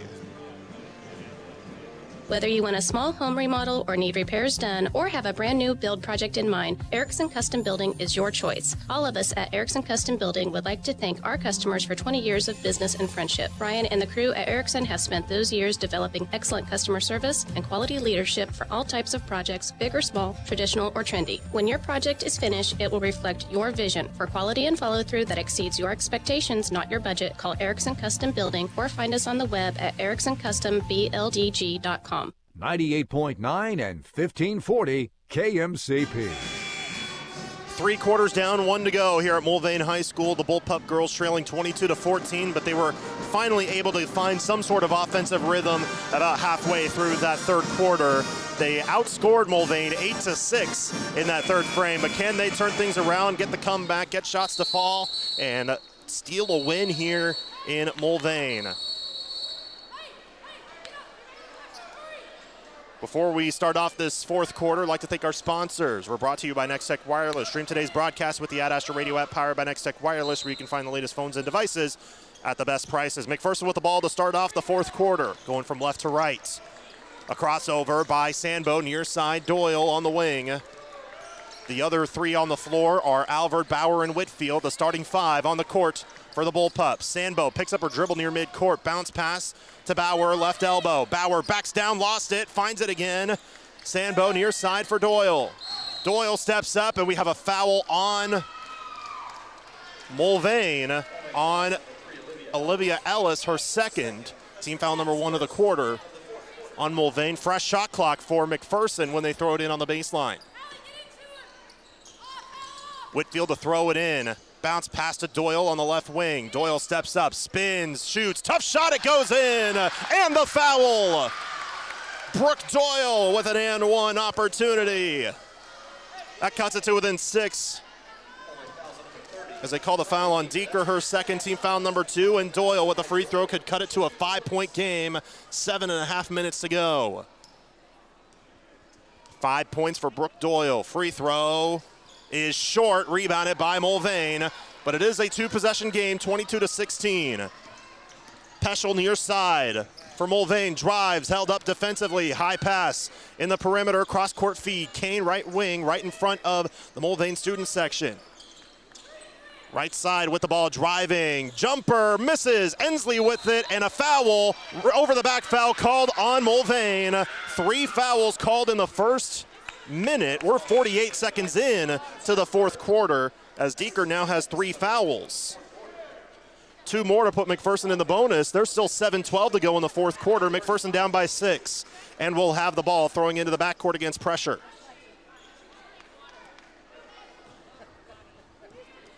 Doyle bounces it in. Sandbo, or correction, that was Bauer who threw it in. Whitfield wanted to fire deep pass. She's got to go as they got to cross it in 2 seconds. Bauer does not cross it in time. 10-second violation. No, Coach Kinnaman called a timeout. Oh boy, they got bailed out there. Just a second to spare, which does reset the 10-second timer. Timeout called by Coach Kinnaman. We'll keep it here. It's a 30-second timeout called by the Bullpups. They have 3 left. Coverage of Bullpup basketball is brought to you by Pyle Law. If you've been injured at work or in a motor vehicle accident, call Pyle Law, 241-9000. Tom works to get the benefits you deserve. We're brought to you by Scooters Coffee. Nominate your mom for a chance to win a Scooters Coffee gift card to be named the Scooters Coffee Mom of the Game. Sign up on the free Ad Astra Radio app. Scooters Coffee, be amazing. We'd also like to thank McPherson College Admissions, Erickson Custom Building, Midway Motors, Prairie Land Partners, Stamatic, American Family Insurance with Steve Barr, Jar Automotive, and McPherson College Athletics. McPherson will have the ball 25 on the shot clock, but it should reset the timer because a timeout was called to cross midcourt. And Alvord is right in front of Whitfield. Everybody else was pressured up except for Alvord, so they played it into her, and now Whitfield crosses midcourt. Doyle far side with the ball, on the run, and a cutting Alvord layup crawls in. It is a 4-point game here in Mulvane. Alvord's first points of the game. Wildcats looking to answer near side, 6:40 to go. Peschel gets a screen, stops on a dime, top of the key. Kick inside is tipped, taken again. Kane, pass poked out of bounds by Bauer. It will stay with Mulvane with 19 on the shot clock, but good defense by Ellie Bauer. 6:32 to play. McPherson looking to mount the comeback. They trailed 16-6 at halftime, currently just down 22-18. Deep inbound, Kane, now Peschel right side on the wing. Peschel with a slow dribble, now a crossover, driving, splits defenders, fading shot misses, ball tip, Lazier had it, and then Alvord just pulled it away. McPherson can cut it to within one possession. Bauer, top of the key. Alvord has Sandbo into the near corner. Whitfield swings it left side. Bauer, she wants a three. She'll hit the three! Ellie Bauer from deep to cut it to one. 6 points for Ellie Bauer, and it is a 1-point game, 22-21. Mulvane with the lead, less than 6 minutes to go. Ellis inside, Lazier lost it, somehow got it to give it to Peschel on the run. Layup misses, but a foul on the floor. It is not on the shot, so they'll throw it in on the baseline as Bauer's called for her second foul. Team's first in the fourth quarter. Fresh shot clock for Mulvane when they throw it in on the baseline. Lazier handoff, Peschel on the run, fires from the elbow, misses short, long rebound, McPherson has it. Bauer got the rebound. Here come the Bull Pups, they can take the lead. Deep pass, Sandbo, far corner, now to Alvord. Swinging the ball, Whitfield near side. Back the other way, Alvord on the left wing. Now to Doyle inside, Sandbo, tough shot for the lead, misses short. Ball tipped inside. Sandbo tried to save it, but her foot was out of bounds, and it will go back to Mulvane.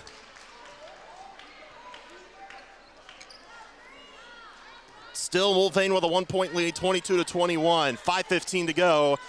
McPherson has started this quarter on a 7-0 run. Peschel controlling the point with a bounce pass, far side. Kane with it, right wing, has not moved. Now gives it inside. Lazier hits the open layup on the run. Finally breaking the scoring drought. It's a 3-point game, 24-21. Doyle turns the corner, cross-court feed. Bauer in the corner. A three for the tie. Too strong, rebounded by Mulvane. Schwenke the board. Here she comes, crossing midcourt. Peschel near side. 4:35 remaining. Peschel. Right elbow, spins, took an extra step, missed a floater. Lazier missed another shot, got it back. High pass, right side, Schwenke for three. Misses short, rebounded by Sandbo. McPherson, the other way, Whitfield spins, and we'll have a timeout called by Coach Kinnaman. 4:17 to go, 24-21 Mulvane. It's a full timeout. We'll step aside. We're back in 30 seconds here at Mulvane High School. From the Midway Motors broadcast booth, you're listening to Bullpup Basketball on KMCP. Your life is as unique as you are, so why should your celebration of life be just like everyone else's? Glidden Edgar Wiggins Funeral Home in McPherson will help you plan a service that's a tribute to your memory. John Wiggins and Chad Mitchell and the other familiar faces at Glidden Edgar Wiggins Funeral Home take the time to help personalize your service with video tributes, printed programs tailored to you, and a service that is truly a tribute to you. 98.9 and 1540 KMCP. We have a ball game here at Mulvane High School on the girls' side. The Bullpups trail 24-21 to Mulvane, a game that they trailed for the most part, especially for the latter half of 3 quarters, but now a 3-point game. They cut it to within 1 before Reese Lazier put it back to a 3-point lead, but McPherson will have the ball. 4:17 to go here at Mulvane High School. Bullpups looking to get on their first league win streak. Correction, it would be their second. They beat Circle, and then, no, it would be their first, because between the Circle and Mulvane, or rather the Circle and Winfield win, there was Mulvane who beat McPherson at the Roundhouse. McPherson to throw it into the backcourt, and they will to Whitfield. 4:15 to go, McPherson down by 3. Whitfield on the near side with a crossover. Doyle, left side, Sambo has Albert in the corner. Was open for a second, but pass it up. Now a fake, bounce pass, Doyle, turns, tough shot up, that's well short. Long rebound, Bauer tried to save it, she does, but to a Wildcat. Ellis got it off the save attempt from Bauer. Now Mulvane with the ball under 4 minutes to go, up by 3. Peschel with it near side for Kane. Kane has not scored yet. Peschel has 10 points. Inside Ellis, handoff, Lazier with an up fake, and a travel called on Lazier. Back to McPherson, 3:37 to go. No pressure this time for Mulvane defensively. McPherson looking to get back-to-back league wins. They're 3-5 in league play this year in the final 2 league games of the season. Alvord near side. Alvord on the drive, all the way home. Layup misses, a lot of contact, no whistle. Doyle pokes it loose, trying to go after the ball, dives for it. She has it, and then it's poked out of bounds. No, she just straight up lost it, they say. Doyle cannot believe the call. She thought it was tipped. One official's going to come in to talk it over. Are they going to reverse this? No, they're not. 3:15 to go. Mulvane keeps the ball. 24-21, Mulvane leading McPherson. Oh, they were talking about should the shot clock reset. It didn't. It was at 30 when they played it in. Far side, Sandbo pokes it loose, but Ellis touched it last, out of bounds, back to McPherson. McPherson's had their opportunities to try to cut into this deficit or tie this game. They've come up short over the past couple of minutes. Can this be the one to cut it to 1 at least? Whitfield near side, under 3 minutes to go. Bauer on the near wing. On the drive, finds Whitfield. Up fake, step back. Alvord on the near side. Now they swing it around the perimeter with Sandbo. Whitfield turns the corner inside. Tough runner, in and out, but she got fouled, and she'll shoot 2 at the line. Kira Kane called for her 3rd foul. Whitfield, her 2nd trip to the line today. She's 1 for 2 to try to cut into the deficit with 2:38 remaining. First free throw for Whitfield. Takes a deep breath, bends at the knees, shoots, it crawls off. Hit the front rim, backboard, side iron, and then rolled off the rim. This one to cut it to within 2. Free throw up and good. Whitfield goes 1 for 2. She has 4 points, 24-22. Mulvane, 2:35 to go. Peschel across midcourt, waving people away on the far side. Wants a screen, doesn't use it, drives, kick out near corner. Kane controls, near side, Ellis, shot rejected by Sandbo. On the run, she takes it 3-on-1. Sandbo stops, shoots, misses. Doyle, layup, lays it in, tie game. 2:12 to go. Timeout, Mulvane. 24 apiece, 2:10 to go. What a play. Sandbo the rejection. Sandbo could not hit the shot, but Doyle with the stick back. 2:10 remaining as Mulvane calls the timeout. Waiting to see if it's a full or a 30. It is a 30-second timeout. We'll just go ahead and it's probably a full, but we're going to keep it here either way. And we'll talk about our sponsors here in this one, including Next Tech Wireless. Stream today's broadcast with the Ad Astra Radio app powered by Next Tech Wireless. Shop for the latest phones and devices at the best prices. We'd also like to thank TC Construction, Hometown Outdoor Power, Farmers State Bank, Crop Lumber, Mountain Ridge Tractor, Happy Egg, Bluestem Communities, Hospice and Home Care of Reno County, First Bank Kansas, Scooters Coffee, Farm Bureau with Luke Bauer, and Farmers Alliance. Bullpups only tie game. They trailed early, let me see if I can get my wording correct. Anyway, McPherson outscoring Mulvane in this quarter 10-2. They trailed for most of the game.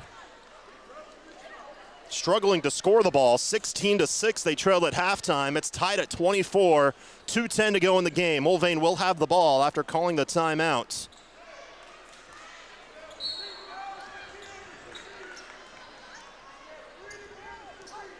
Coach Kinnaman telling his team, McPherson is in the bonus. The next foul on Mulvane will be 5, but Coach Kinnaman was saying they have 3 fouls to give.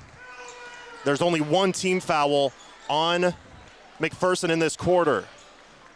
Peschel, far side, Lazier in the corner. Waving the ball around, cross-court feed. Kane tracks it down, 10 on the shot clock. Peschel, top of the key. Shot clock at 8, at 7. Peschel, near elbow, hands it off. Kane with 4. Kane fires up a desperation 3. Missed it, rebounded by McPherson. Alvord, near side. Whitfield on the run, now far side. They swing it to Alvord in the corner. Sandbo got past the defender. Alvord, left wing, fires up a 3. Joss misses strong. Doyle, the offensive rebound. Triple team, she gives it up though. Near side, Bauer. 1:12 to go, fresh shot clock. Sambo, top of the key. Whitfield, left wing, 1:05 left. Channel defense from the Mulvane home crowd. Whitfield has it on the left side. Whitfield has Alvord, steps left. She'll fire again for 3. Off the mark again. Doyle racing for the ball, a tie up. The arrow goes to Mulvane, 52.6 to go. Mulvane will get it back. 2 clocks separated by 17 seconds. Hallie Ensley will check in, so will Riley Deeker. Again, just 1 team foul on McPherson. They have 3 to give. Mulvane with the ball. They're on a cold streak, looking to break it in the biggest moment. Peschel. Bounce pass, Deeker had it poke loose, taken away. Deep pass, and a foul called on Mulvane on the run. McPherson is shooting 2, that puts them in the bonus. Deeker called for a 4th foul for reaching in. 2 free throws for Marin Sandbo as they're in the bonus. Sandbo looking to give McPherson the lead at the stripe.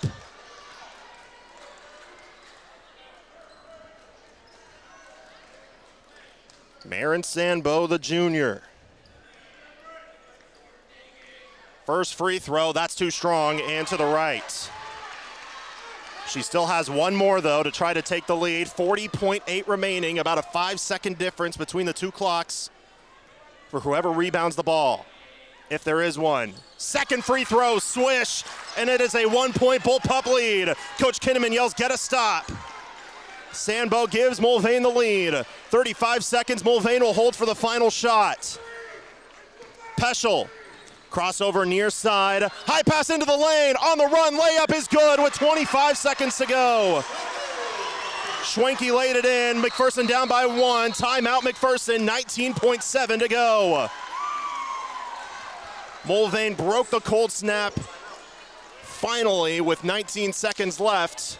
Still a lot of time for McPherson to try to get a game winner. They're down just by 1.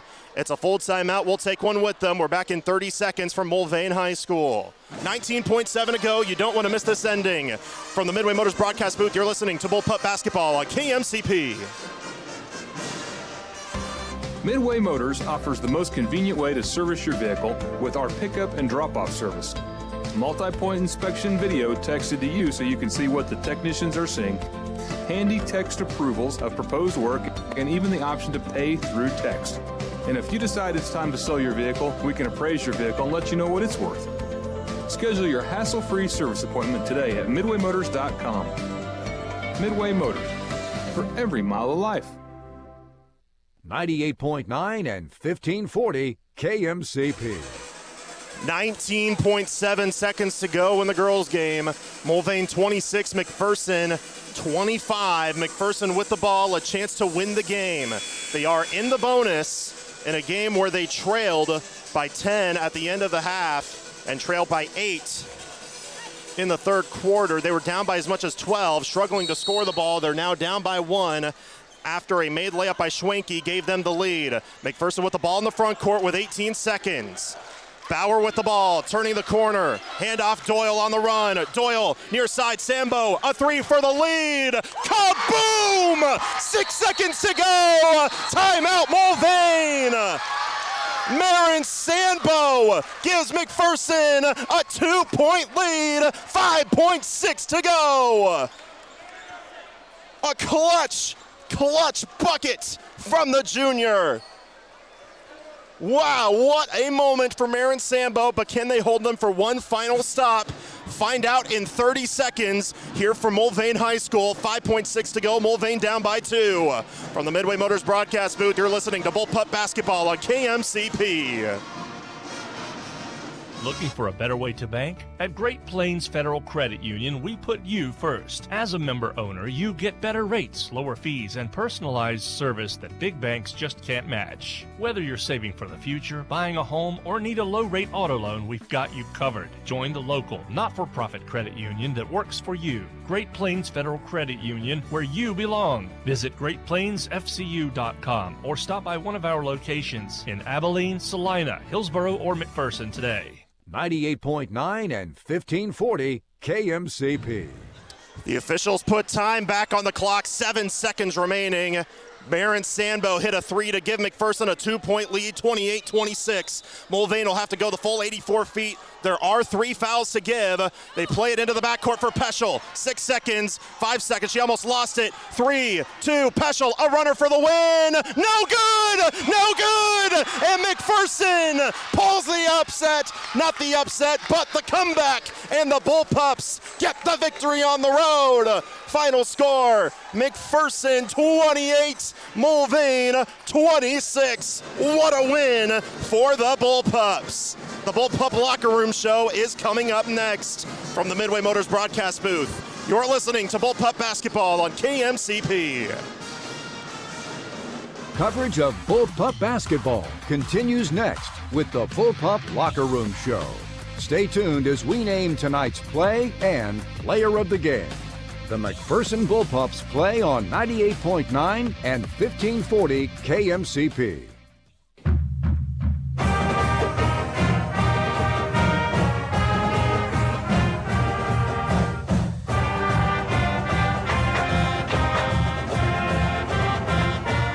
Show your Bullpup pride with apparel from Art Shirt, Gear for Sport at 211 North Main, downtown McPherson. We offer a wide variety of apparel for everyone in the family, offering sizes from newborn all the way to 4X. We wish all the student athletes a safe and successful season. Go Bullpups!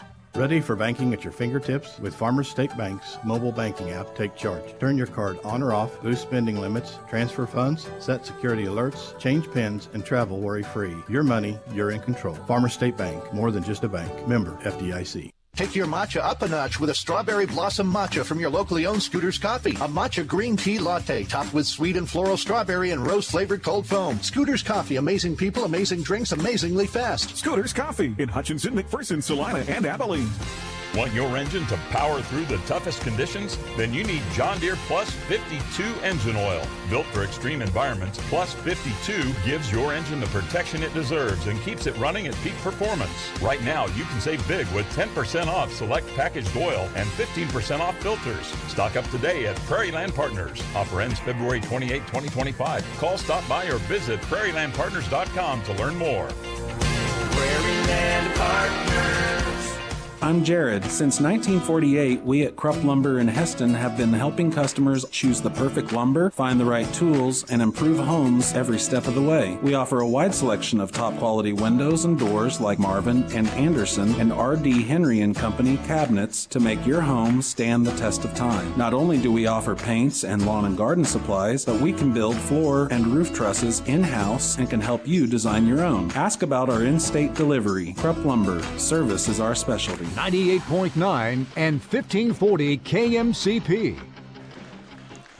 Welcome into the Bullpup Locker Room show for the girls game. What a comeback by McPherson as they pull it off after trailing 16-6 at halftime. They win 28-26 here in Mulvane to get the revenge victory over the Wildcats and a big-time come-from-behind effort. Marin Sandbo hit the go-ahead three with 7 seconds left to put them up by 2 points, and McPherson was able to get a key defensive stop in the end to get the victory by 2 points. What a stand for McPherson here on the road. They get back-to-back victories for their first league win streak of the season. They defeated Circle last night. They backed that up with a victory here today on the road against Mulvane. What a big-time road victory for McPherson, too. That'll definitely help them out standings-wise, depending on how Augusta goes against Circle tonight, which, by the way, is a big one in and of itself, as they have the same record and are tied for 8th and 9th. When it comes to the record, Circle has the point differential advantage over Augusta, but still, that's a big time one to look after. We'll definitely give you a score update for that later on. But first off, let's milk this win, Bullpup fans. That was a huge victory for McPherson. They struggled to shoot in the first half. 6 points for them, and then about halfway through the third quarter, they found the spark.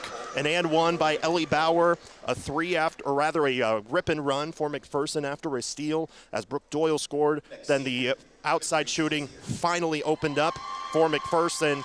Ellie Bauer hit a big-time three in that fourth quarter, and of course Marin Sandbo with just the third made three of McPherson for the game, and it was the biggest one, a three from the near wing right in front of her own bench to give McPherson the lead with 7 seconds to go. Brittany Peschel's game-winning shot on the run did not go. It missed just short. There was a rebound attempt inside, but the putback was blocked, and the shot probably would not have gone off in time either way.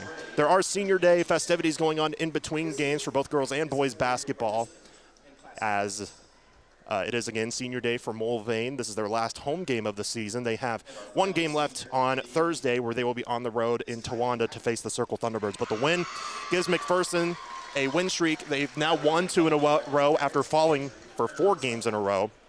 They are 8-11 on the year, and now 4-5 in divisional play, while Mulvane falls to 10-9 on the year, 5-4 in the division. Without a doubt, Marin Sandbo's three to win the game is going to be the Happy Egg excellent play of the game, but we'll talk more about Happy Egg later on in the game. But let's give you the scoring breakdown. First of all, for McPherson High School, their leading scorer was Brooke Doyle with 7 points, all of which in the second half, and then 6 apiece for Ellie Bauer and for Marin Sandbo.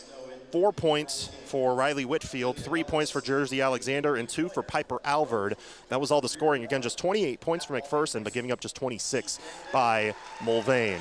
Right now, what they're also doing is they're celebrating Olivia Ellis. We should give her a ton of credit, and I mean that in a very understatement, big-time understatement. She broke the record today for the most threes hit in a career by any Mulvane girls basketball player, hitting her 80th three in her career here today. Those were her only points of the contest, but she sports the number 3, and I think that's a very, very special number for the senior Olivia Ellis, who is celebrated here today.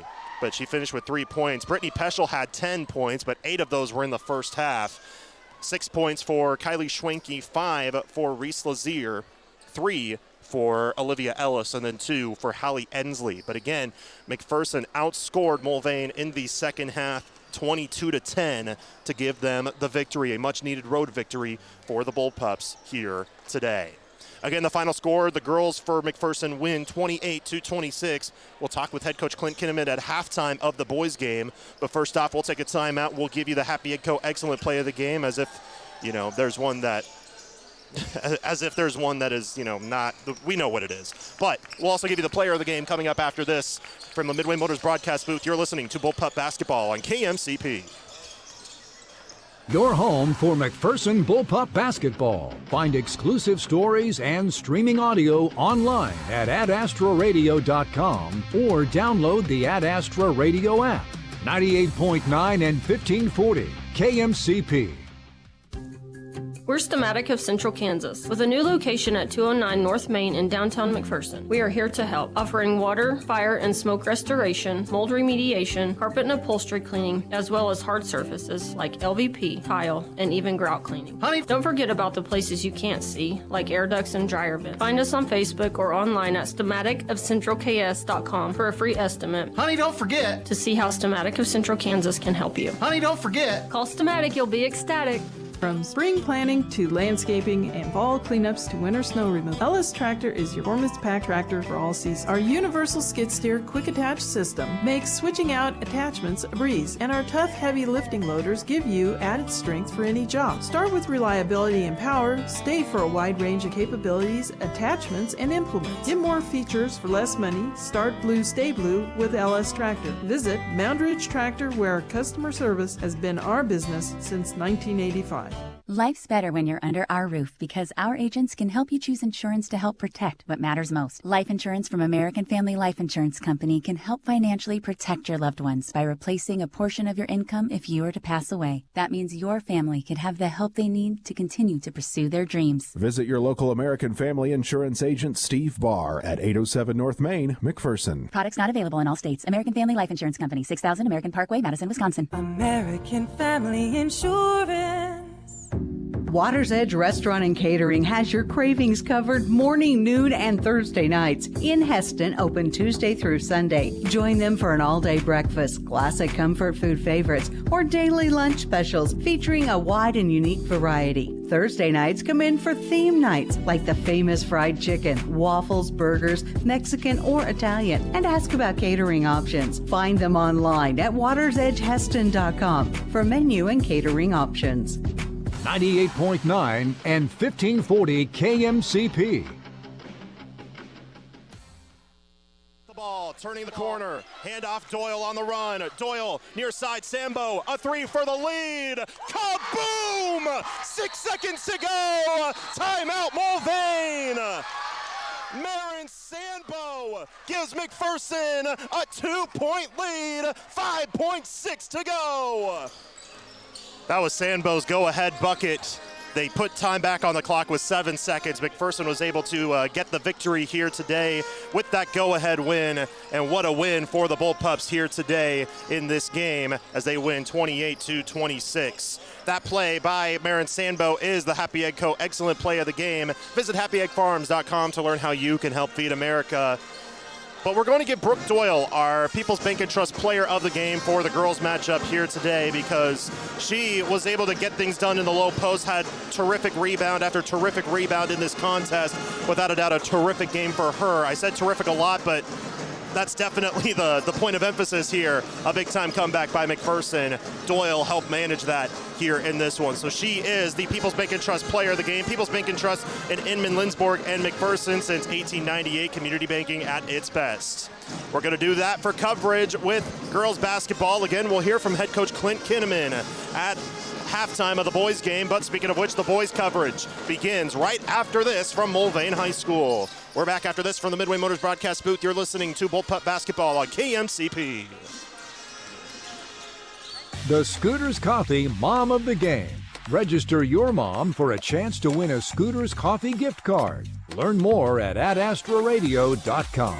From Scooters Coffee in Hutchinson and McPherson and 98.9 and 1540 KMCP. Most people know you have to change the engine oil regularly, but did you know that there are at least 4 other fluids that need serviced at regular intervals? These include transmission, power steering, brake, transfer cases, and more. Even hybrids require regular maintenance to maximize fuel economy and reduce costly repair bills. Come see the professional service team at Jarrett Automotive to make sure your car is in tip-top condition. When it's time to give your car some care, come to Jar. We'll see you there.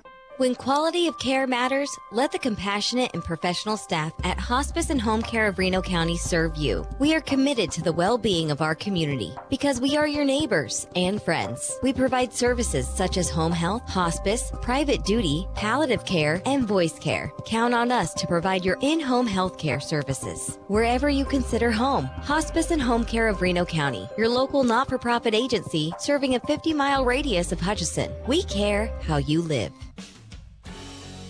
At McPherson College, you bring the dream, we'll assemble the team. Your experience as a Bulldog student-athlete includes a team of coaches and professors dedicated to your success. McPherson College is home to KCAC champions, NAIA All-Americans, and champions of character. We're also home to some of the lowest student debt and highest career outcomes in Kansas. It's a great day to be a Bulldog. Learn more at macbulldogs.com. At Midway Motors, we are here for you for every mile of life. Whether you're shopping for a new or used vehicle or selling one, Midway Motors will buy your vehicle even if you're not in the market to buy one of ours. Just stop by one of our 5 locations and one of our appraisers will evaluate your vehicle and you can leave with a check the same day. It's fast and easy. Visit MidwayMotors.com for more information. Midway Motors, for every mile of life. 98.9 and 1540 KMCP. Welcome into Mulvane High School as coverage of the boys game will start right now as the Bullpups are looking to turn things around following yesterday's loss against the Wildcats of Mulvane. Again, with studio engineer Sherry Bruce and live stream coordinator Mitchell Bruce, this is Lane Gillespie giving you coverage here live from Mulvane High School. What a win for the McPherson girls earlier today, winning 28-26, but now the boys are going to look to get a big-time turnaround victory. They fell in upset fashion yesterday by a final score of 66-51 against the Circle Thunderbirds. It was Circle's first ever win at the Roundhouse and McPherson's first league loss in 31 league games. That snapped their 30-game league win streak at the Roundhouse yesterday. They'll have to get a win today to clinch at least a share of the divisional title once again, and what would be for the 3rd year in a row, and also for the 46th time rather in school history winning the league title. McPherson boys come in 14-4 on the year and are currently 7-1 in divisional play following yesterday's loss. Mulvane last played on Friday. They got a victory against Winfield, just a close victory, 82-78, which turned out to be their first league win of the season, and they're looking to carry that momentum with a possible upset victory here today. Mulvane is 6-12 on the year, 1-7 in league play. As I mentioned, that win against Winfield was their first league win of the season, a game where they shot 49%, but hit 40%, not 43s, 40% from 3, going 11 for 27 on the game, and great at the free throw line too. But it was a back and forth battle for them. That was the most points they scored this season, but the 78 points for Winfield was the most that Mulvane allowed this season. And they'll have to try to claw their way back against a very angry, hungry McPherson team that's coming off of their loss yesterday, looking to get a big-time victory here today. Just 2 games left in the regular season for both schools before we reach Sub-State, which starts next week. It'll be next Tuesday for the boys team, next Wednesday for the girls team for when Sub-State will begin. But 2 games left, and McPherson looking to get a comeback victory after falling yesterday, as I mentioned. McPherson is still terrific offensively, averaging 66 a contest, and the points that they allowed against Circle, the 66 they allowed, boosted their average of points allowed to 50 a game. It was 49 before yesterday. It's 50 now. McPherson just struggled to score the ball. They struggled to have an answer against a guy by the likes of Landon Bolger, who had 28 points for Circle yesterday. And they just struggled to shoot the ball as they finished shooting 36%, but they were 10% from 3, 2 for 20. And at the free throw line, they shot 41% at 7 for 17, while Circle shot 18 of 20, which is 90% on the game. Rebounding-wise, it was dead even, 35 apiece, but McPherson was just outmanned on the offensive glass for them, as defensively Circle just had a terrific job boxing out the taller defenders and the terrific rebounders of this team. However, Gabe Pyle still leads all scorers for McPherson, averaging 21 a game. He had 6 points last night, which is the first time this season that he's finished scoring in single digits in the point column. So he's looking to turn things around here today. Jet Pyle had a terrific game. He led all scorers yesterday with 18 points, and Ashton Malm had 10 points for McPherson as well in that game. But again, they fell yesterday 66-51. It did drop them, or keep them at number 2 in the regional standings, but it's pretty much going to stay that way unless Andale loses their last game of the season, Andale is now one full game, or actually they're a game and a half ahead of McPherson, because Andale is 16-3 to put them at number 1 in the divisional standing, or the regional standings, I should say, and McPherson 14-4 on the season. If the season were to end today, McPherson would host the first round of Substate against El Dorado, a team that they beat earlier this year, as McPherson still looking to push their way forward. But even though a 2-15 matchup would be one that's definitely beatable, it allows the opportunity to go up against a better team in the second round of Substate, as the number 7 seed, should they win in the first round, would be Concordia. And Concordia is a really good basketball team. They are 11-7 on the year, but they are a terrific basketball team this season. So something to keep in mind if that happens to be the case. But again, still 2 games left for McPherson and for most of the teams in the 4A West region. Some teams have 1 game left. Some teams, actually 2 teams to be exact, have finished their season already. Those being Hugoton finishing their season already, and looking around trying to find the other, but definitely at least one who's already Ulysses. Hugoton and Ulysses have already ended their seasons, all 20 games, so they have a little bit of time before Substate begins. But McPherson going into this one, this is their 10th all-time meeting with Mulvane. McPherson has won the first 9 meetings. They won 76-40 at the Roundhouse the first time that these 2 teams met back in January, on January 10th. That was the first game back from winter break. They were scheduled to play a game that Tuesday, which was against Augusta, but that was postponed because of Winter Storm Blair. But they ended up playing against Mulvane, which was the first game back from break for both teams. No, it wasn't. Actually, Mulvane did play against Winfield the game prior and lost by 4 points. So they got a big revenge victory over Winfield. But currently, Mulvane sits in the bottom of the regional standings, a game behind Buhler, as Mulvane is 1-7 on the year, and Buhler's 2-6 in divisional play. So they're looking to not finish at the bottom this year, while McPherson, again, with a win today, would clinch at least a share of the regular season title in the Ark Valley League in Division 3. We'll pause for a moment. We'll be back after this for more from the Midway Motors Drive to the Game. We're back after this. McPherson and Mulvane to tip off in a few minutes here at Mulvane High School. From the Midway Motors broadcast booth, you're listening to Bullpup Basketball on KMCP. You're on the Midway Motors Drive to the Game. Streaming online at adastraradio.com and on the Ad Astra Radio app. The McPherson Bullpups play on 98.9 and 1540 KMCP. Bullpup fans, want to make a real difference in McPherson? Join the Bullpup Booster Club today. The Bullpup Booster Club proudly supports all student programs and activities, helping our teams, clubs, and organizations succeed. Your membership helps fund uniforms, equipment, and so much more for our students. By supporting the Booster Club, you're backing all the Bullpups. Visit bullpupbooster.com to join today. Together, we're stronger. Go Bullpups!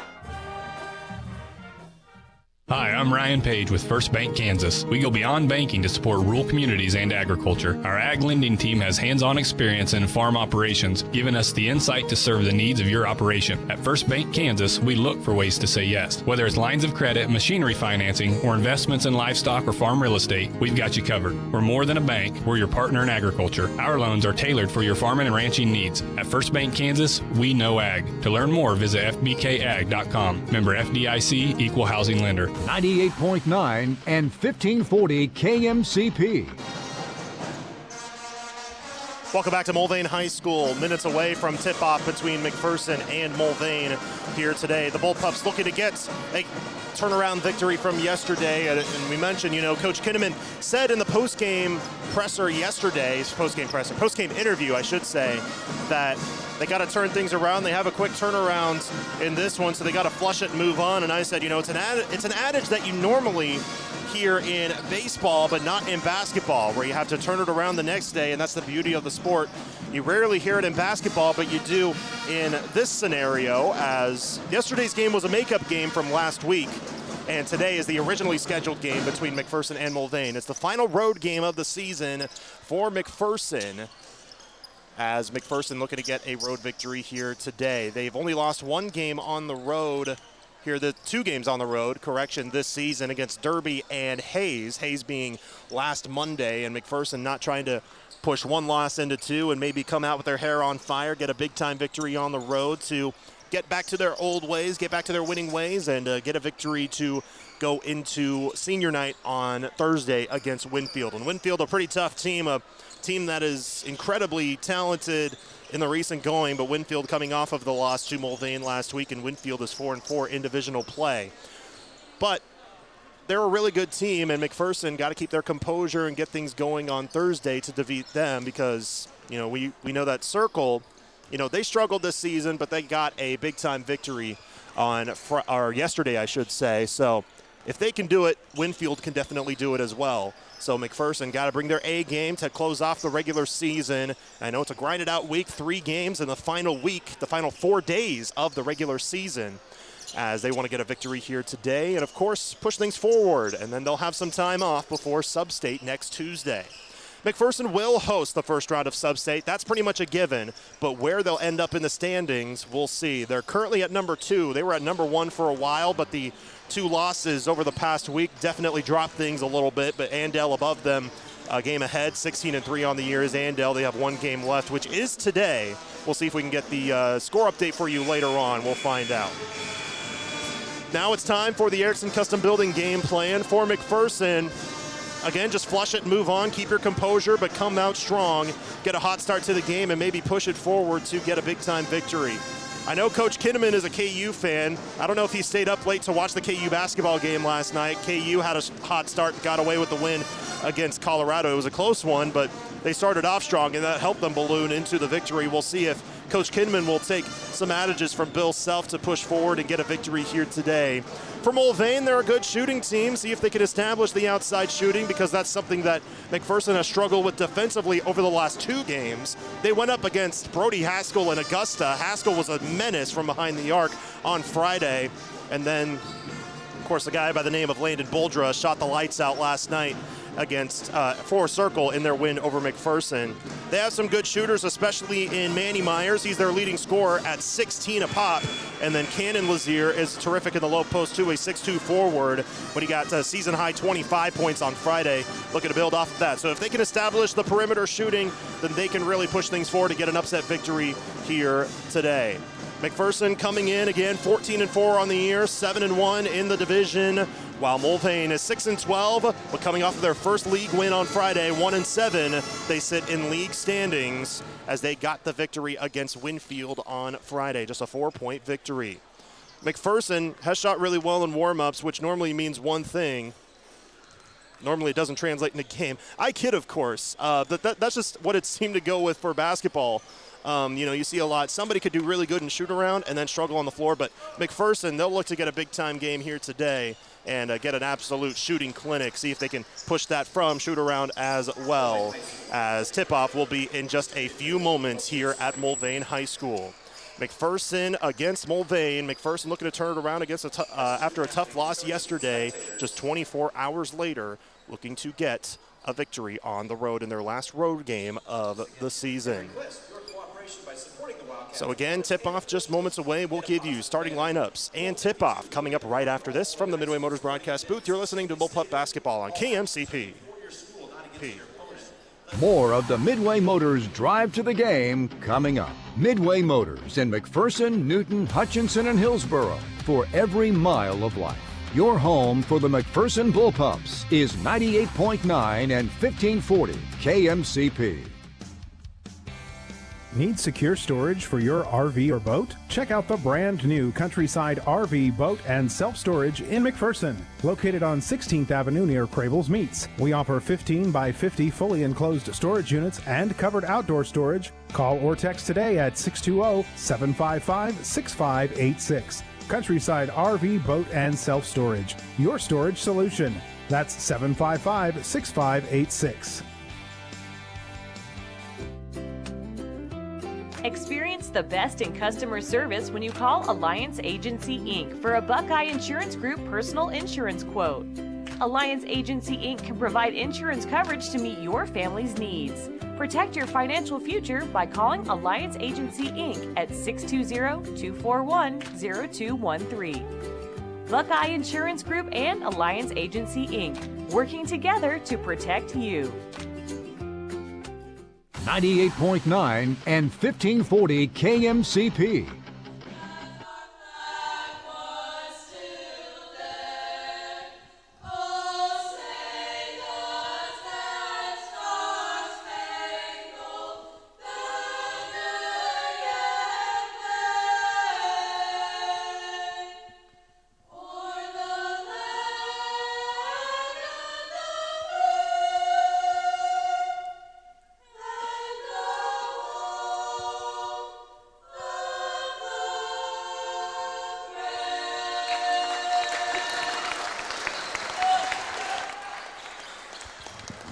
The national anthem performed by members of the Mulvane High School Choir. Special shout out to them for performing today. Members of the boys choir was also performing ahead of the girls game earlier today. Now time for the starting lineups. First for the home McPherson Bullpups, it is the same starting lineup as normal. It is 6'3" junior guard number 2, Cade Strathman. 6'2" junior guard number 3, Jet Pyle. 6' senior guard number 10, Bishop Brown. 6'6" senior guard number 24, Gabe Pyle. And 6'3" senior forward number 42, Ian Razak. For the Mulvane Wildcats, their starting lineups are as follows. 5'7" sophomore guard number 2, Hudson Myers. 6' junior guard number 3, Manny Myers. 6'2" junior forward number 5, Cannon Lazier. On senior day, 6'1" senior forward number 10, Cooper Slayton, getting the start on senior day. He's a lone senior on this lineup for Mulvane. And then finally rounding out the starting lineup is 6'1" sophomore guard number 21, Jack Entwistle. Again for McPherson, the starting lineup is Strathman, Jet Pyle, Brown, Gabe Pyle, and Razak. For Mulvane, it is Hudson Myers, Manny Myers, Lazier, Slayton, and Entwistle. Starting lineups brought to you by Act 360 Insurance. Act 360 Insurance, here to partner in your legacy. Contact agents Darren Eddy or Cody Moores in Inman. Game plan we gave you earlier brought to you by Erickson Custom Building. Get a game plan for your new construction or remodel online at ericksoncustomBLDG.com. McPherson will be in their road red unis, red jerseys, red shorts with black trim, white lettering and numbering on the front and back, spelling Bullpups above the numbers, while Mulvane is in their home whites with white shorts, white jerseys with green trim, green lettering and numbering on the front and back, spelling Mulvane above the numbers. There's also Wildcats, or rather Cats text that's on the right side of their shorts. Uniforms brought to you by McPherson Laundry. Just like the teams on the floor, McPherson Laundry can help you look like a winner. McPherson Laundry, it's where to take your clothes. McPherson looking to get a turnaround victory. Mulvane looking to get an upset win here on their senior night, as the Bullpups will look to sweep the Mulvane Wildcats here today with their final road game of the regular season. Gabe Pyle with the tip. He wins it at midcourt up against Lazier, and McPherson will get the ball first. They'll go from right to left as we view the floor. We are underway for the boys basketball matchup. Inside Razak, can they get him going early? He lost the ball out of bounds, and it will go to Mulvane. A turnover to start off the game, 14 seconds in. McPherson only committed 9 turnovers in yesterday's loss. The issue with the loss was they just didn't have much of an answer for the star players by circle. Near side, Lazier, inside, tough shot up, blocked by Brown, out of bounds, off of McPherson. Strathman touched it last, but good defense there by Bishop Brown, blocking the shot of the senior Slayton. And they'll get it back with 22 on the timer. Mulvane to our right. They play it in, Lazier, top of the key. Now drives on Gabe, lost it off his foot, taken away by Brown. Using his speed, one-on-one, Brown all the way, right-hand layup good. On the run, Bishop Brown, the rip and run to take it coast to coast. And it's 2-0 Bullpups to start. Myers on the drive, shot may have been tipped, but it's taken by Mulvane, top of the key. Hudson Myers rejected by Gabe Pyle. Here he goes the other way, all the way home, lays it up and in. A steal and a 2 by Bishop Brown, a block and a 2 by Gabe Pyle. It's a 4-0 start, 1 minute in. You think this team was angry about yesterday, wanted to turn it around? We see it right there. Jet Pyle bumps into Entwistle. He's called for the foul. Jet Pyle picks up the first foul called for either team. Jet, again, he had a team high 18 points yesterday in their loss to Circle. Mulvane to play it in. Manny Myers on the near side. Bounce pass, backdoor feed. Finding his brother Hudson. Now kick out three. In and out. Crawls off the front rim. Almost fell in. Rebound Gabe Pyle. Here come the Pups. Gabe to Jet on the run. Jet layup good and the foul. 6-0 McPherson. A minute and a half in. Jet Pyle looking to convert on the and one. Hudson Myers called for the foul. The sophomore guard, the brother of Grady Myers, who's now checking in, and also Manny Myers, who's on the floor, leading scorer for Mulvane. Checks in for Jack Entwistle here in the early going. 6:36 to go first quarter. Jet Pyle to shoot one.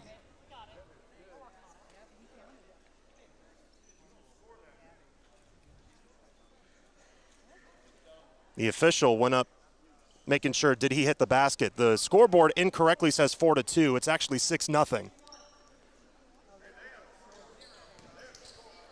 So they're going to change that as Jet Pyle will look to convert on the and one. Free throw, got it, 7-0 Bull Pups. 6:35 to go first quarter. What a start for McPherson. What else is new? Near side, bounce pass into the low post, falling, and Slayton goes up without dribbling. A travel back the other direction. Good defensive stand by the Pups.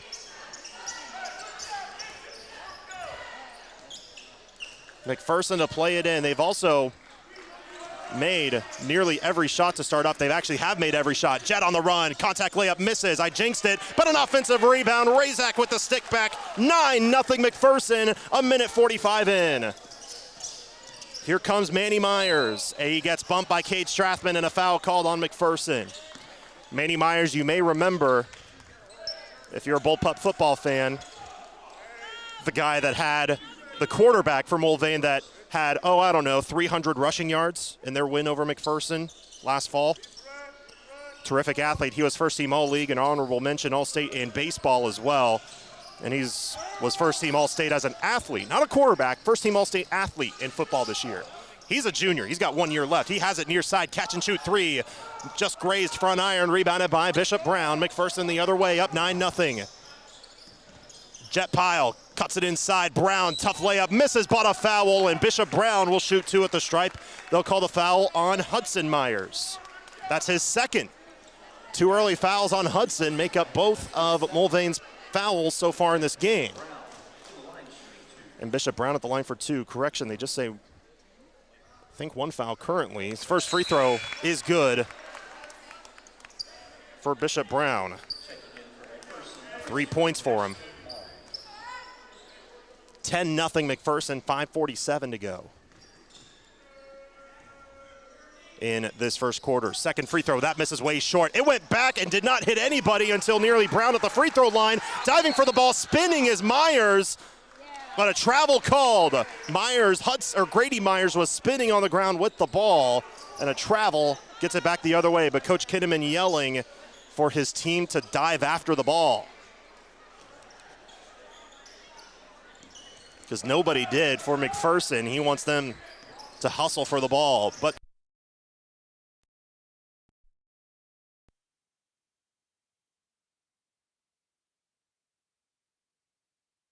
it is 12-0 McPherson. Inside on the baseline, kick out to the near wing. Manny Myers spins the other direction, tried to go inside, hits off of the face of Brown. Here comes McPherson with a steal. Deep pass on the run. Gabe Pyle missed the layup, but a late foul called on Manny Myers. The late call, but I believe it was the right call.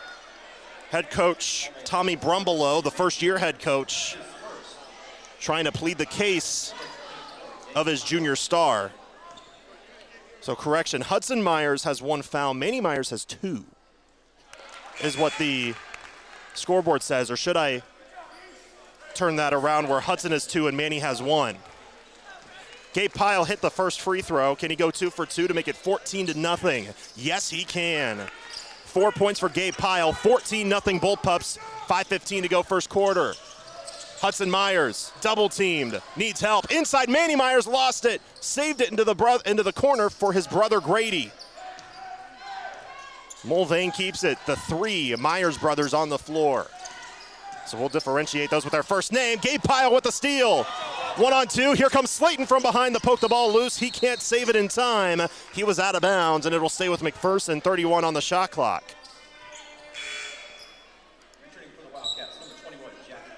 Jack Entwistle will come right back in for Mulvane. 14-0 McPherson. What a start here on the road.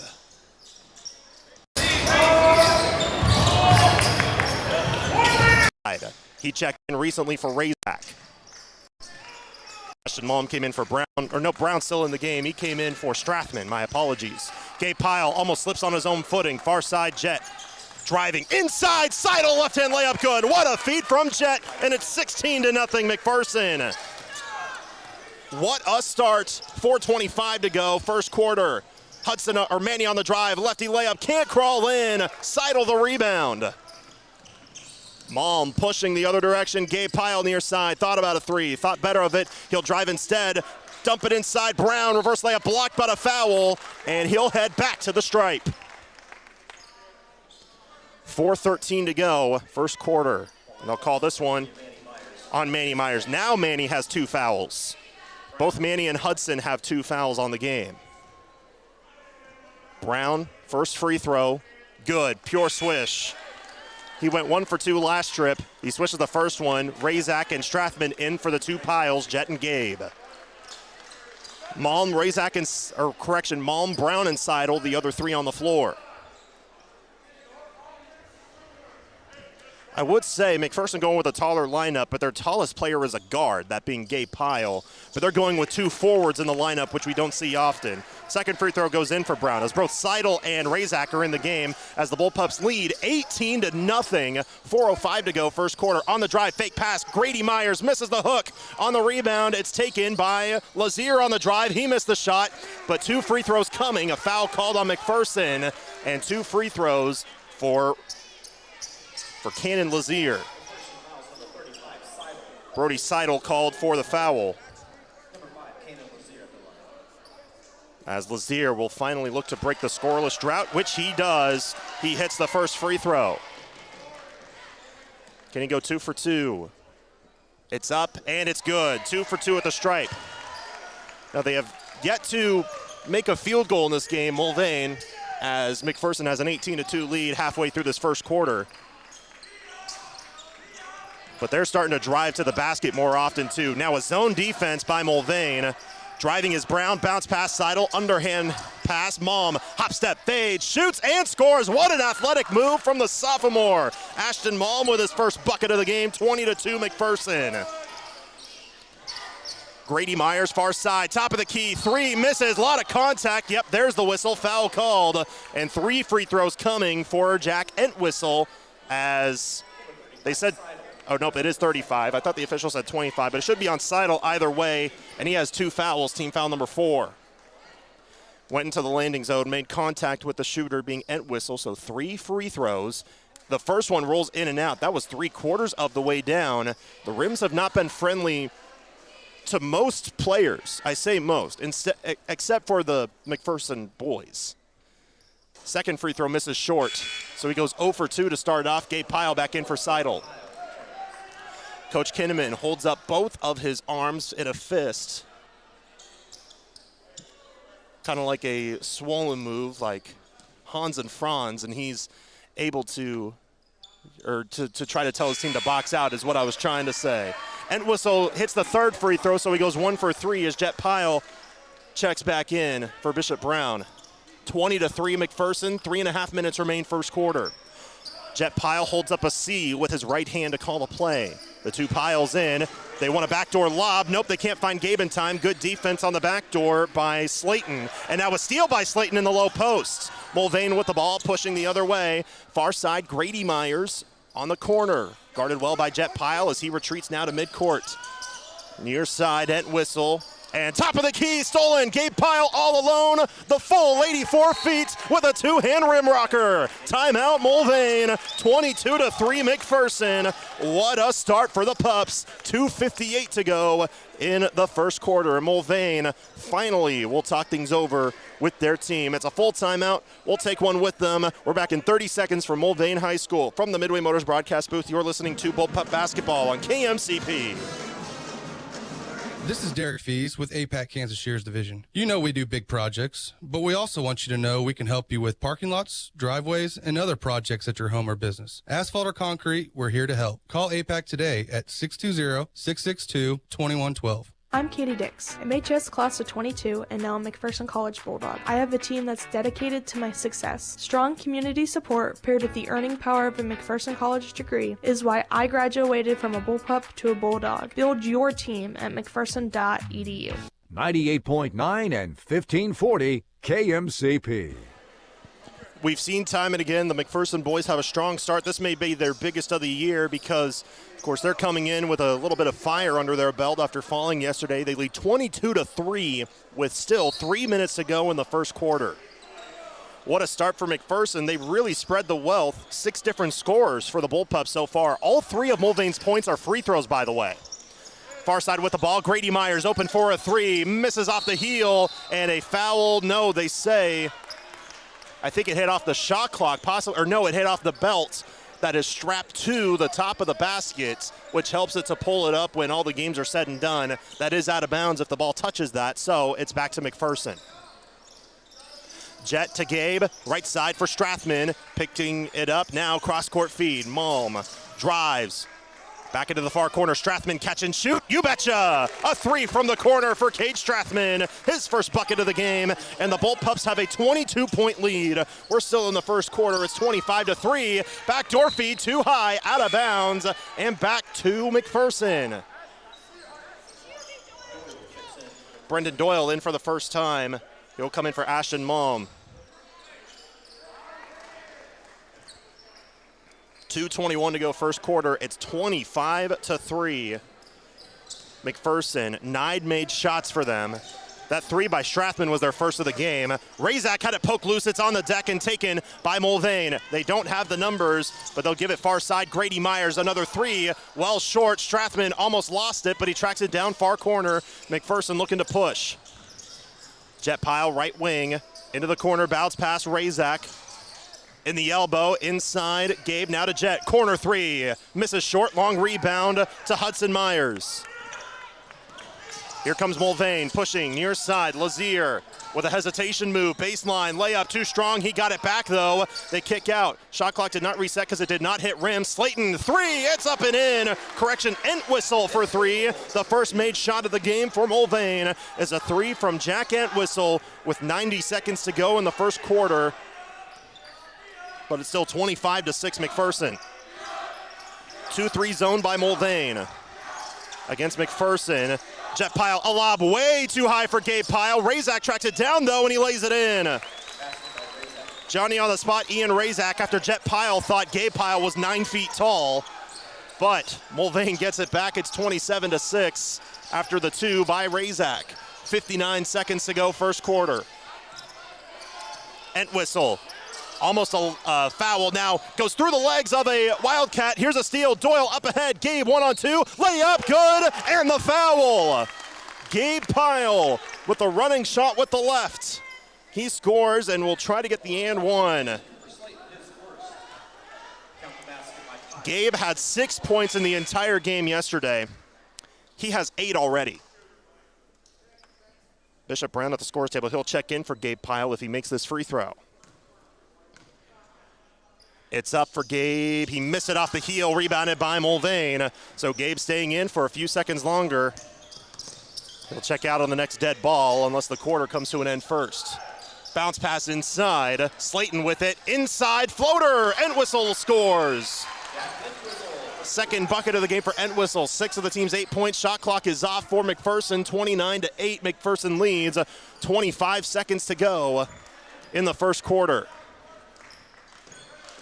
McPherson will hold for the final shot of the quarter. By the way, if you're doing the math, they're on track for 116 points. 29 in the first quarter is terrific. 7 seconds for Jet, a crossover. Jet all the way home, layup misses. The stick follow won't go for Razak. Jet gets it again. Reverse layup won't count. He did not reestablish position when he got the ball, so it's out of bounds off McPherson, and it's back to Mulvane, but just half a second left in the first quarter. They can only catch it and then chuck it up to end the frame. They'll just give it to the backcourt, and Hudson Myers will not even bother. He was still 80 feet from the basket. So that's the end of the first quarter. What a start for McPherson, 29-8. They lead through one. Second quarter coming up in 30 seconds here from Mulvane. From the Midway Motors broadcast booth, you're listening to Bullpup Basketball on KMCP. Here's a bright idea. Don't get a mullet. If you're not sure why, ask the nearest responsible adult. Let's all agree that some things are best left in the past, like getting internet through copper cable. Instead, get IdeaTek high-speed fiber internet. Modern, fast, and reliable. Progress happens when we leave worse stuff in the past. Stuff like cable internet and mullets. Progress, another bright idea from IdeaTek. Get fast, modern IdeaTek internet at ideatech.com. 98.9 and 1540 KMCP. 29-8. What a terrific start for McPherson through one quarter of play. 7 different Bullpups scored for McPherson in that first quarter, while Mulvane, their leading scorers, Jack Entwistle, with 6 points in the first quarter. Only 2 made buckets, both of which by Entwistle, a 3 and a layup. And then 3 free throws hit by Mulvane, as the other 2 points are by Cannon Lazier. Leading scorer for McPherson is Gabe Pyle with 8 in the first quarter. Bounce pass inside, Mulvane with the ball, a floater on the run, goes in. It's Brody Clausen getting his first action of the game, and he scores right out of the gates. Brody Clausen, a 6-foot sophomore forward, averaging less than a point of contest. Inside, Razak got bumped, got away with a walk, but he shoots and scores anyway. And now Razak with 8 points. Deep pass, Clausen couldn't control it, out of bounds. Think it was poked off of Clausen. No, they say it'll stay with McPherson, much to the dismay of the McPherson crowd, as well as the bench. Coach Kinnaman wearing a white polo in contrast to the McPherson team's red jerseys. On the drive, kick out near side, what a pass, Clausen, 3, too strong. Ball back tap, can Mulvane save it? No, it's a behind the back save. Brown has it, up ahead, Razak misses the layup on the run, too fast for the senior. Mulvane gets the rebound. Manny Myers on the near side into the corner, Grady Myers a 3, short. Ball high in the air, Strathman with the board. 31-10, McPherson with the lead. A minute gone in the second quarter. Jet Pyle catch and shoot 3, misses, but a foul. Jet Pyle gets bumped, and he'll shoot 3 free throws. Gabe Pyle, his cousin, picks him up with a smile on his face. Entwistle called for his first foul, team foul number 1 in the quarter. Brody Seidel at the scorers table. He's got 2 early fouls to bear in mind, as Jet Pyle rattles home the first free throw. He was kind of the go-to guy for free throws last Friday in their win against Augusta. I'm doing the math in my head because I don't have it down. I think he was 14 of 19, something like that. He misses the second free throw. Seidel in for Razak. 32-10, McPherson with the lead. 6:54 to go in the second quarter. Jet Pyle 1 of 2 so far. He's got 1 more free throw. It's up and good. 2 for 3 at the stripe is Jet Pyle. Near side, Mulvane still in the backcourt. Far side, into the far corner, Clausen fakes a couple of times. Defenders close in on him. A bounce pass to the baseline as Braylon Barnes checks in early. Barnes on the drive, ball poked by Jet Pyle, taken by Gabe Pyle. Here come the Bullpups. Deep pass, Brown in the low post. Lefty layup is good on the run.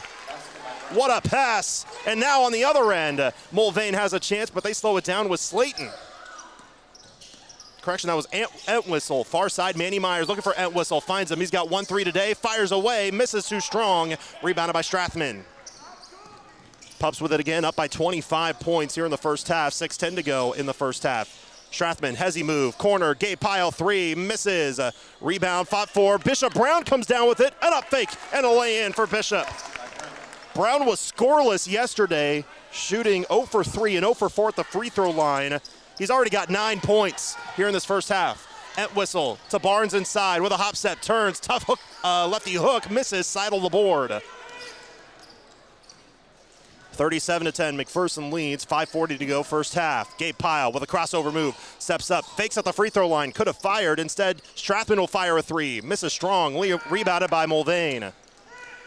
Underhand double bounce pass, Grady Myers on the run, rejected, but a foul called. Strathman blocked the shot, but he's whistled for the foul. He's got 2 on the game, and Razak at the scores table for McPherson. Ashton Malm is 2. He'll check in after the first free throw as Grady Myers will shoot 2. He's 7 for 10 on the year at the stripe. An all-league second team honoree in football as a wide receiver for Mulvane. Free throw goes in for Grady Myers, his first point of the game. Razak and Malman for Jet Pyle and Strathman. Cooper Slayton and Cannon Lazier check back in for Mulvane. Second free throw goes in for Grady, 2 for 2 at the stripe. Grady coming off of a 3-point performance on Friday. Cannon Lazier has been held in check so far. He had 25 in their win against Winfield. High pass inside, Seidel, near side Malm, thought about a three. He'll step up and we'll have a foul, a reach-in foul, which will be on Manny Myers, and he's got 3 fouls in this first half. Team foul number 2 on Mulvane, and his brother Hudson Myers goes to the scorers table, who has 2 fouls. And Hudson will check in for his brother Manny. Manny Myers is the leading scorer on this team, averaging 16 a game, but he's been held scoreless so far. 5:15 to go first half, 37-12 McPherson. Malm with it far side, Brown on the wing. High pass inside, Jet Pyle had a fingertip out of bounds off of Gabe Pyle, they say, and back to Mulvane. Coach Kinnaman not happy with the ball, or the call. But now McPherson will work in defensive pressure. 5 minutes to go, first half. Gabe Pyle pokes the ball in the backcourt, but it's tracked down. Hudson Myers crosses the midcourt stripe, lost the ball. Gabe Pyle could not track it down in time. It doesn't matter, it's out of bounds to McPherson. Now in for the first time is Parker Harlan in his 8th game so far this year. The guy in his first year on varsity, a 6'3 junior. He's only scored 2 points all year. That came back in December. Gabe Pyle with the ball. He'll step into a triple. Way short. Brown is there for the offensive board. Turns the corner and shoots it up and in. Brown looking for a career game. How about this? 11 points in this first half. His career high is 12. High pass near side. Almost poked loose, but Slayton tracks it down. Lazier tried to go inside. Stolen away. Gabe Pyle into Brown. Back to Gabe. Lefty layup is good. 10 points for Gabe. 41-12 McPherson. They're up by 29. 4:14 to go in the first half. They need to cross midcourt fast, and they do. Mulvane was held in the backcourt against pressure, but they crossed it just in the nick of time. Lazier has it near side against Malm. Hop step. Lazier lost it. There'll be some contact, though, and a foul called on McPherson. On Ashton Malm. His first, team foul number 2. Jet Pyle, Brendan Doyle in for McPherson. For whom? Brody Seidel and Bishop Brown. 4 minutes to go in this first half. And it's a 29-point Bullpup lead, 41-12. Deep inbound, Hudson Myers in between the rings, near side Lazier. Lazier almost walks, now crosses over against Gabe as Lazier turns the corner. Far end, Grady Myers. To the near side, Hudson fires away, hits the three. Hudson Myers, his first points of the game. And it's a 3-point bomb, 41-15. McPherson with the lead. 3:40 to go, cross-court feed. Jet Pyle collects top of the circle off a deep pass from Gabe, who was in no man's land, and Coach Kinnaman will call a timeout. Full timeout, we'll take one with them. We're back in 30 seconds. McPherson up 41-15, 3:32 to go in the second quarter. We're back in 30 from Mulvane from the Midway Motors broadcast booth. You're listening to Bullpup Basketball on KMCP. Hi, this is Lucas Raleigh with Raleigh Insurance. If you are thinking about shopping your farm or ranch's insurance, let us do the shopping for you with our newly expanded markets and carriers. As an independent agency, we've been working with family farms and large commercial farmers across Kansas for the past 50 years. Check out RaleighInsurance.biz, see me in Little River, or stop by Raleigh Insurance in Inman or Lyons today. Since 1965, your choice for home, auto, farm, and commercial insurance. Raleigh Insurance. Get your free quote today. 98.9 and 1540 KMCP. 41-15, McPherson with the lead over Mulvane here on the road. This is a team for McPherson that, they're coming off the loss yesterday. They're coming in a little bit angry. They're coming in with their hair on fire to start off the game. And this is a game where they could beat just about anybody in the state, but Mulvane's in their way after falling yesterday. Mulvane's giving it some good blows as they've hit a couple of outside shots. However, they just haven't had much of an answer for the presence on both ends of the ball for McPherson. 2-3 zone for Mulvane right out of the break. Near side, jet pile into the wing. Gabe thought about a three. Defender came in late. Cross-court feed. Malm in the far corner. Shot clock down to 8. Malm on the far wing. Down to 5. Malm a hop step out. Gabe Pile for 3. Misses off the heel. Doyle is called for a foul going over the back. Doyle's first foul of the game, 41-15. McPherson leading 3:09 to go. Third team foul on McPherson. While we have this pause in the action, we'd like to thank Next Tech Wireless. Stream today's broadcast with the Ad Astra Radio app powered by Next Tech Wireless, where you can find the latest phones and devices at the best prices. Mulvane in the backcourt, acting like they're going against pressure, but they're not. But they finally cross midcourt. There were pretty much 3 Bullpups lined at midcourt, kind of like you'd see on a prevent defensive move. Hudson Myers almost walked. He gave it up to his brother Grady on the left wing. Kick out near side. Lazier into the near side. Looking for help with Slayton. High pass. Lazier open for a 3. Misses too strong. Ball tipped high in the air. Slayton with a terrific rebound, but Razak steals the ball away from him. Here comes Gabe Pile on the near side. Gets a screen from Razak. Gabe into the corner for Jet. He fakes, steps back, now fires, and hits. Jet Pile from downtown. His first 3 of the game, and he's got 8 points. And a delay of game warning called on Brendan Doyle for pushing the ball away. Don't think it was on purpose, but they got to call that every time. Bishop Brown will come in for Brendan. Pretty much a delay of game warning, if you don't know how that entails. Basically, if he does it again, that's a technical foul, but that's mostly like to bat the ball away, basically. But they give you the warning in case, you do it on accident. Backdoor feed. Somehow Grady Myers got it, but he missed the layup, and then Razak off the rebound gets pushed down to the ground, and a foul will be called on Parker Harland, his first team foul number 3 for Mulvane. Razak draws the foul, and McPherson with the ball once more, up by 29, 44-15, 2:14 to go in the first half.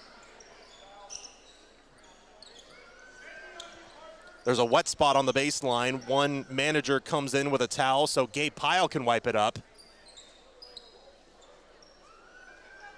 Wiping it off of the A and Wildcats on the baseline, and now we'll get back underway. The 2 Piles in. Jet Pile and Gabe Pile, along with Ashton Malmy and Razak and Bishop Brown. Brown near side, looking for help. Bounce pass, had it intended for Razak, but it's tipped. Diving for it, and a travel, nope, instead he was out of bounds. That being Harland. He slid on the ground. A lot of times slides can be called travels, other times not. Kind of just depends on the official, but he was on the sideline on the far end, which is why it's back to McPherson. There was a change in possession, so the shot clock resets. Jack Entwistle checks back in for McPherson. Deep inbound, Jet Pile will control it. 2 minutes to go in the first half. Jet on the right wing, stepping up in the corner into his cousin Gabe. Near side Malm. Couple of stutter step moves. Nice moves. Now an up fake cross court feed. Jet, he'll drive. Inside, Razak lefty layup is good. Another assist from Jet Pile, and McPherson leads by 31 in the first half, 46-15. 95 seconds to go in the second.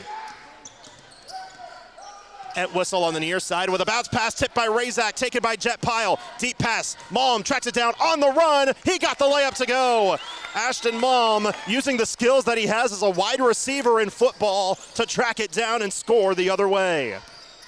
We saw him score on a bajillion jailbreak screens. Gabe Pyle steals it on the near side. 2-on-2. Malm with a lob, and Gabe Pyle lays it in. Malm jumps in the air, a little touch lob to Gabe, and he scores. That's definitely worthy of being named the Happy Egg Co. Excellent Play of the Game. We'll have a foul on Bishop Brown. A little bump foul on the far sideline.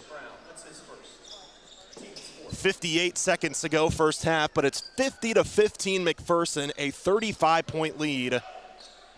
As Cole Cooper will head to the scores table and check in for McPherson for Bishop Brown. Cooper's gotten a lot more minutes as of recent.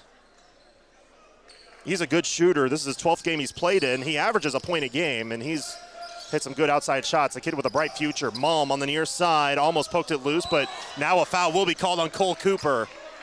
Overcorrecting on a possible steal attempt, making contact with Slayton. And Cooper called for his first foul. That puts Mulvane in the bonus with 51.7 to go in the half. 2 free throws coming for Cooper Slayton, who's 9 of 13 at the stripe this year, but he shot 2 for 2 on Friday in their win against Winfield. Don't forget after this to stay tuned to the Great Plains Federal Credit Union halftime report as we'll talk to head coach Clint Kinnaman about the come-from-behind victory that they had against Mulvane earlier. Slayton hits the first free throw for the Mulvane boys, but McPherson with a 34-point lead in this first half. They're on pace for 100 points. Second free throw's good for Slayton. 2 for 2 at the stripe, 50-17. Jet Pyle crosses midcourt. Stop-and-go move all the way. Hit hard. Foul called as he hits the deck. He'll go to the line for 2. It was a shooting foul, plus that puts McPherson in the bonus, but foul called on Cooper Slayton, his second foul. And Jet will shoot 2. Correction, that's just the 4th team foul on Mulvane, but it's 2 free throws either way for Jet. He cans the first one. 9 points for Jet Pyle, 11 points for Bishop Brown, 13 for Gabe Pyle. If Jet Pyle hits this, he'll become the 3rd bullpup in double figures, 4th bullpup, because Ian Razak has 10. He hits the free throw. So 4 bullpups in this first half are in double figures. It's 52-17 McPherson. 2 clocks separated by about 9 seconds here in this first half. Slayton, top of the key, 3 on the way by Clausen, misses, rebounded by Jet Pyle. Now they'll hold for the final shot of the half. Shot clock is off. Coach Kinnaman pulls up one finger saying 1 shot, as they will slow things down, 24 on the timer. But can we just bask this in for a moment and talk about what a start McPherson has had? You think about the tough start. Okay, think about this. They had 51 the whole game yesterday. They're going to have at least 52 at halftime. Wow. Jets, far side, handoff Gabe, top of the circle, 3 on the way, too strong, rebounded by Mulvane, and they will not get a shot off before the half, but what a half for McPherson. 52-17 at the halftime break. The Great Plains Federal Credit Union halftime report is coming up next. From the Midway Motors broadcast booth, you're listening to Bullpup Basketball on KMCP. You're listening to the Great Plains Federal Credit Union halftime report. Great Plains Federal Credit Union, placing people before profit. 98.9 and 1540 KMCP.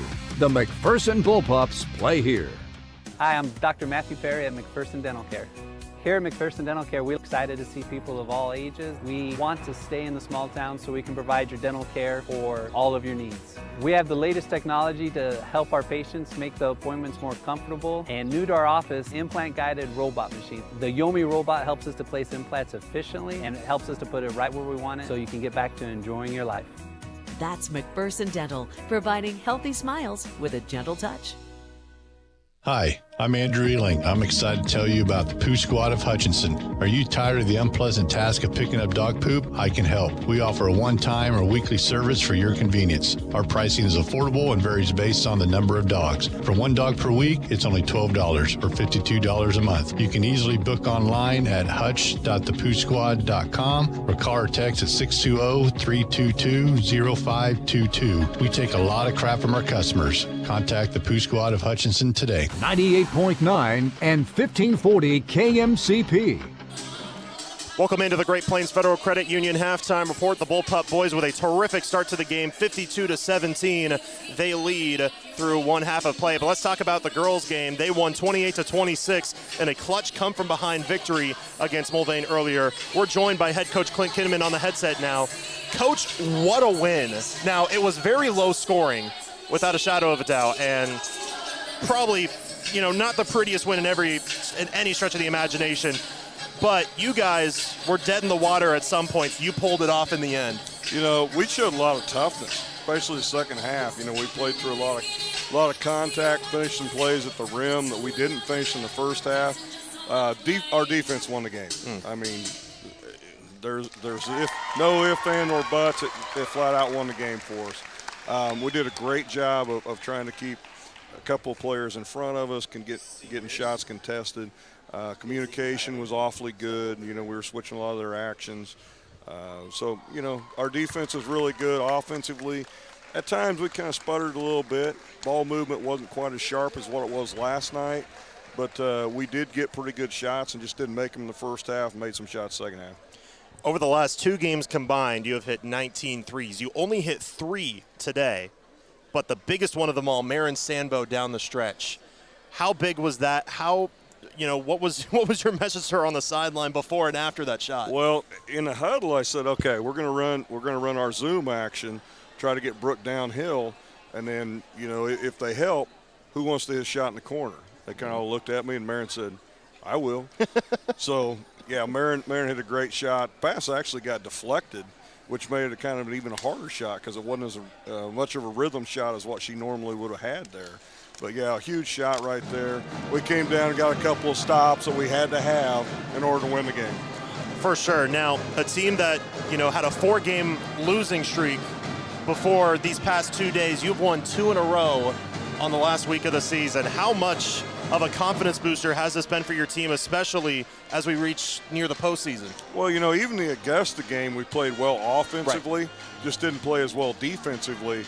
So, yeah, I mean, we're obviously playing the best basketball we have all year right now, which is, absolutely when you want to be doing it. So, the kids are feeling, a little bit more confident than what they were, understanding and believing that they can actually do this. For sure. Now, one more regular season game, senior night against Winfield on Thursday. Only 2 seniors on the entire roster, 1 on the varsity roster, but even though it's your first year coaching this team, how nice will it be to recognize the seniors on Thursday? It's always special. I've only been around these girls for less than 1 year, because not getting here until the summer. But, you obviously develop bonds with players, with kids, on the court, off the court. So, we want to send them out in style. We'll give Ashton the start. We'll give Ellie the start. We're going to try to see if we can do something kind of special that first possession.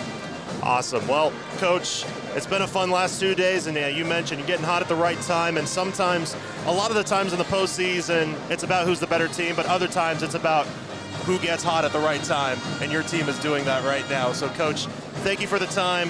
What a win today. It was a lot of fun to call. I'm sure it was a lot of fun on the sideline, and see if we can back it up, get 3 in a row to close off the season on Thursday. Be a great way to go. Thanks, Lane. Absolutely. That's Coach Clint Kinnaman on the headset. We'll have more coming up next in the Great Plains Federal Credit Union halftime report. From the Midway Motors broadcast booth, you're listening to Bullpup Basketball on KMCP. More of the Great Plains Federal Credit Union halftime report is coming up after this. Next, we'll recap tonight's first half stats. Your home for the McPherson Bullpups is 98.9 and 1540 KMCP. Winter's coming. Get your equipment ready with a tune-up from Hometown Outdoor Power. With locations in McPherson, Minneapolis, and Salina, we'll keep your gear running smoothly all season long. Call today to learn more about our winter service promotion. Need reliable electrical work? Call Head Electric in McPherson. We are locally family-owned and committed to providing quality electrical services. Give us a call at 620-241-3757 or visit headelectricinc.com. Are you building a house? A swimming pool? Are your lights flickering? Call Schmidt Electric. That's Schmidt Electric, 620-960-6755. Schmidt Electric will take care of all your electrical needs. Got Spock? Your health matters, and so does being close to the care you need. McPherson Center for Health offers compassionate care right here in your community. McPherson Center for Health, caring for you close to home. 98.9 and 1540 KMCP. Welcome back into the Great Plains Federal Credit Union halftime report. The Bullpup boys leading 52-17 at halftime. 4 Bullpups in double figures. Gabe Pyle leads with 12. Bishop Brown with 11. Jet Pyle and Ian Razak each with 10. Ashton Malm has 4. Kate Strathman has 3. Brody Seidel has 2. For Mulvane, they've struggled out of the gate to shoot the ball, but McPherson has really limited the amount of chances they could even get because of the turnover battle that they have definitely won. Don't have the exact numbers of how many turnovers there are, but McPherson definitely winning the battle in that one. They're up by 35 at the halftime break. Let's give you some score updates before we take another break.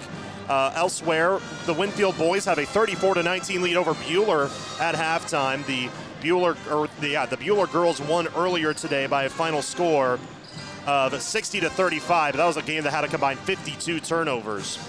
But Buhler 9-0 in divisional play on the year. That scoreboard update brought to you by McPherson Dental Care, providing healthy smiles with a gentle touch. Also like to thank our sponsors, Pyle Law. If you've been injured at work or in a motor vehicle accident, call Pyle Law, 241-9000. Tom works to get the benefits you deserve.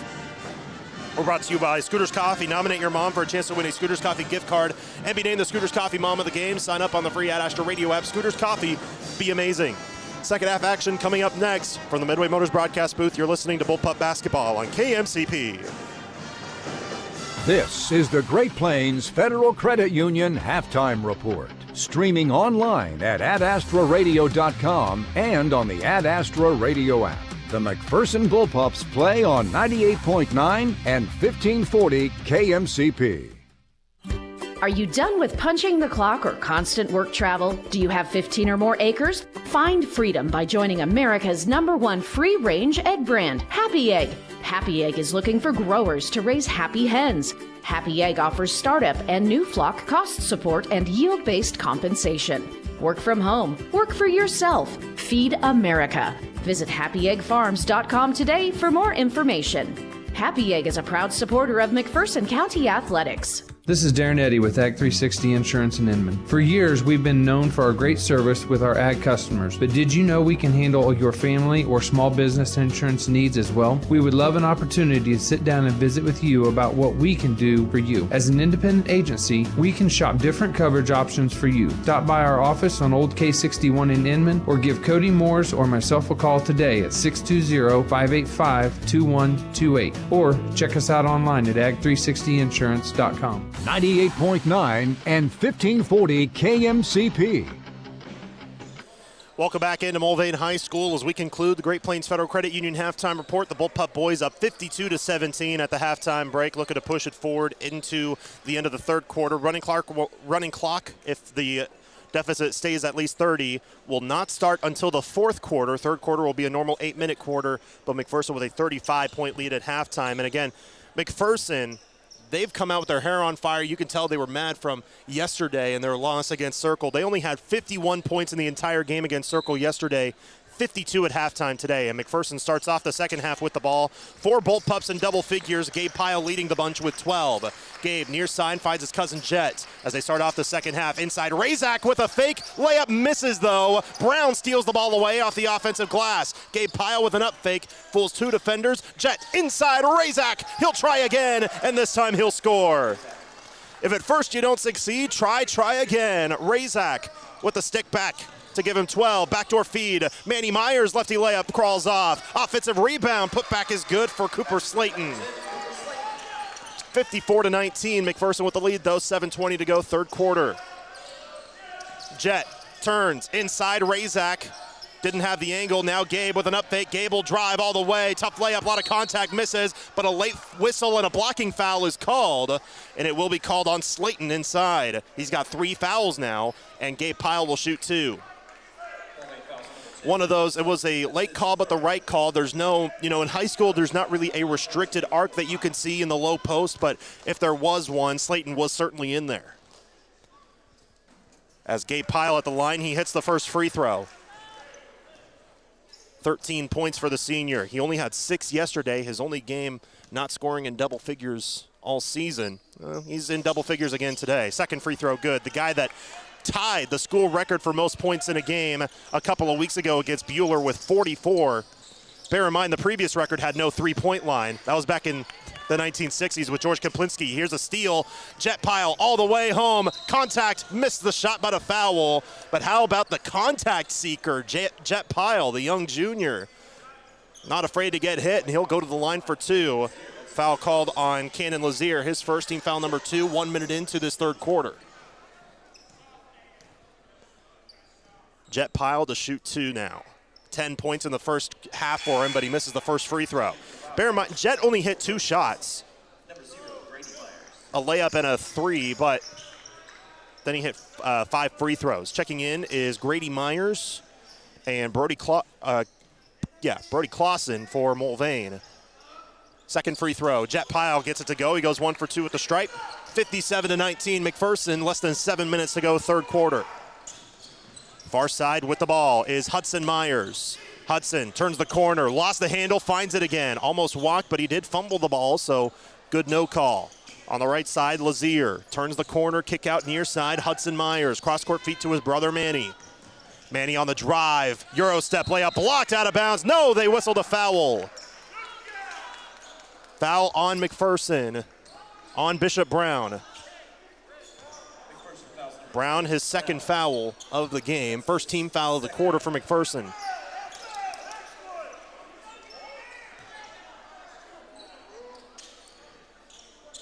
Mulvane to throw it in, deep inbound, top of the key. Hudson Myers driving, kick out, extra pass into the corner. Lazier a 3, misses. Ball tipped in the low post. Bishop Brown with the rebound. I won't have the exact stats for you today, but I promise I'm going to get the stats together, see how many rebounds Brown finishes up with. He's got to be near double figures at this point. 57-19. McPherson will slow down the tempo a touch, give their team a little bit of rest before going for a shot. Now they'll get things going with 15 on the timer. Inside, Razak under the basket, had it blocked. Gabe Pyle tracks it down under the basket. Shot clock down to 8, though. Gabe picks up his dribble inside. Razak finds an opening. He misses the shot, but he's hit from behind. A foul called on Manny Myers. He's got 4 fouls on the game.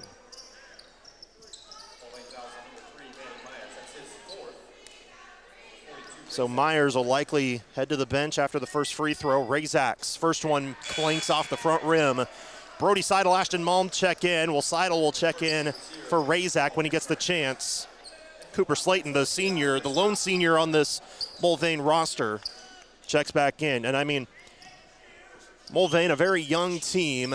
Second free throw goes in for Razak, and Seidel will come in for him. But Mulvane's a young team, but they've got a bright future. You got to bear that in mind because they have a lot. They have a lot of talent. It's just they're very young, inexperienced. When they get that experience up, I mean, heck, Manny Myers is going to be a menace next year. Let's bear that in mind. On the other end, Mulvane turns it over, a wide pass on the near side, lands out of bounds, and McPherson gets it back up 58-19, less than 6 minutes to go, third quarter. Mulvane was a terrific team last year, but they lost 4 seniors, including their leading scorer, Aiden McKee, and a terrific player in Caden Abasolo, who's playing at Southwestern College down in Winfield. Near side, Gabe Pyle with the ball. We'll talk more about the bright future Mulvane has when we have a moment, but first, back to game action as McPherson has the ball up by 39 points. Malm, kick out left side, Jet Pyle on the wing, high pass, Seidel deep, catch 2 deep on the baseline. Tried to hand it off, but his foot stepped out of bounds, and it's back to Mulvane. They also, I mean, all three Myers brothers, who are great this year, are not seniors. There's 2 sophomores, Grady and Hudson, and then the junior Manny, as I mentioned. But also guys in the low post, Cannon Lazier, he's a junior. Ball poked out of bounds. Off of McPherson, it'll stay with Mulvane on the baseline with 25 on the timer. But there are some freshmen that have got some playing time and have scored the ball at a pretty good mark. Dylan Darling being one of them. Braylon Barnes has also got some playing time. On the run, inside layup, misses for Slayton, but a foul called. Cooper Slayton will shoot 2. If that's on Seidel, he's got 3. Is it on Seidel? The official goes to the scores table, and he puts up the 3 and the 5 to get Brody Seidel as he's called for his third foul. Second of the quarter for McPherson with 5:15 to go in the third. 2 free throws for the lone senior Cooper Slayton, he hits the first one. Slayton went 2 for 2 earlier. He's 11 of 15, well now 12 of 16 on the year from the stripe. Good for 75%. He's got 5 points. It's above his average. He averages just north of 4. Second free throw goes in. He's perfect at the line. Bishop Brown checking back in. He'll come in for Jet Pyle. 58-21 McPherson with the lead. That's a 37-point lead for the Bullpups with 5:15 to go. The largest margin of victory for McPherson ever against Mulvane is 36. That did happen twice, including the first meeting this year when McPherson won 76-40. Gabe Pyle inside. Strathman doubled up in the low post, had it poke loose, got it back, almost double dribbled. He picks it up though, top of the key, kicks it to Malm. Malm with a stop and go, driving. Strathman, Gabe Pyle, left wing, shot clock down to 10. Gabe with a crossover, gets a screen from Strathman. Gabe might size up and fire. Nope, he'll give it up. Strathman with 4. Strathman on the drive, gets bumped. Now he'll hang, shoot, and hit off the window. Cade Strathman, the junior, with 5 points on the game. Almost a backcourt violation on Mulvane, but they keep it ahead of the midcourt stripe. On the drive, Hudson Myers fading shot, misses, but he got bumped, and a foul called. Hudson Myers will shoot 2 at the line. Ashton Malm called for his second foul, team foul number 3 of the quarter on the Pups. That's his second. Number 2, Hudson Myers, the line, shooting 2. Myers' first free throw is good. Hudson Myers, the second team All-League honoree in football, was an All-League honorable mention defensive back too. Kind of a jack of all trades on the gridiron, but he misses the second free throw. He goes 1 for 2. McPherson up 60-22. 4:15 to go, third quarter. Malm, ball above his head with a bounce pass, finding Gabe Pyle. He gets a screen from Strathman, going to the near elbow. High pass, Strathman in the low post, gets held, and a foul called on Grady Myers, his first. Team foul number 4 now on Mulvane with 4:10 to go in the third. Next one puts McPherson in the bonus.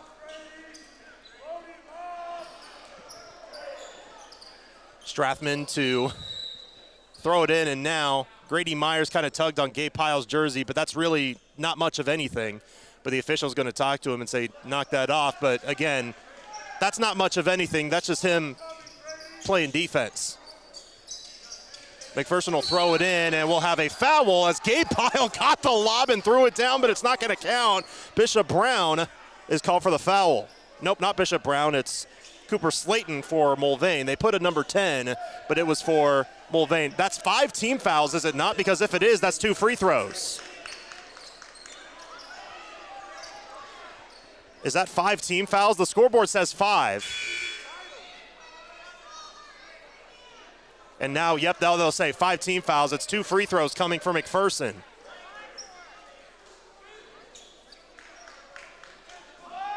Should be 2 free throws for McPherson. The officials are talking it over. They're still talking about, is that or is that not the 15 foul? Because if it is, it's the bonus. Should be 2 free throws.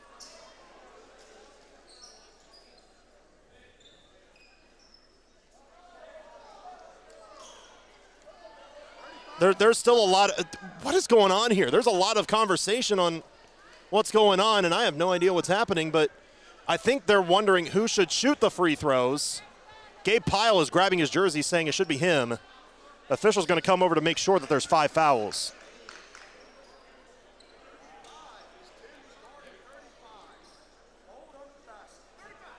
It'll be Seidel shooting the free throws. Okay.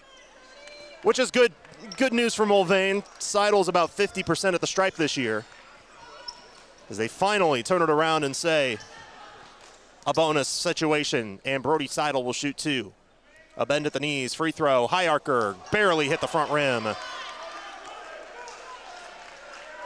Brody smiling about it, having a couple of chuckles, just about everybody else on the team is. But can he go 1 for 2? He's about 50% on the year. He does. He hit the second free throw. He's got 3 points, 61-22. McPherson with the lead over Mulvane. On the near side, Clausen, top of the key. Lazier with an up fake, shoots, misses. Tip follow, just rolls off. That was a terrific play by Slayton, but it didn't fall. McPherson the rebound. Brown pushing inside, up and under. He lays it in. 13 points for Bishop Brown, a new career high. Here comes Mulvane, near side into the wing. Grady Myers misses the three, rebounded by Gabe Pyle using his size. Here's a deep pass, Brown on the run. He's a wide receiver in football too, but he missed a wide open layup with barely any coverage, and he smiles on the other end knowing he just missed one. Mulvane with the ball on the near side. Holding the ball, they turn it around. Now near side with the ball is Slayton. He'll drive inside against Seidel. Lost the handle, taken by McPherson. Slayton is late getting back, so it's a 5-on-4 right now. Malm kind of held it. He had two players inside, but now inside. Seidel missed the layup. Rebound almost by Mulvane. A save attempt goes into Gabe Pyle, and he scores. 16 points for Gabe Pyle. McPherson up by 43, 65-22. Bounce pass far side, Slayton. Kick out to the right wing. Hudson Myers fakes a couple of times on a three. And now we'll have a reach-in foul called on McPherson. It'll be on Ashton Malm. His third, team foul number 4 on McPherson. Jet Pyle, Ian Razak, Brendan Doyle in for McPherson. Ashton Malm, Kate Strathman will stay on the floor. 65-22, McPherson with the lead. Again, it's a 43-point lead. If the lead still stays above 30 going into the fourth quarter, it will go to a running clock. Deep inbound into the backcourt. They pick it up to Hudson Myers. And a steal by McPherson. Here comes Malm, now to Strathman on the run. Strathman hangs, misses. Offensive rebound by Doyle. He'll retreat. Now Strathman almost had it open in the corner. Now Doyle passes it up. And Jet Pyle will slow it down. Bounce pass inside, Razak, turn, lefty hook, you bet. 15 points for the southpaw on the low post. That's one shy of a career high. And McPherson up by 45 points. Inside turning, jumper misses, but a foul. Hudson Myers will shoot two. I think they'll call it on Jet Pyle. Yep, they will. His second. That puts Mulvane in the bonus with 2:06 to go. Both teams in the bonus from here on out in this third quarter.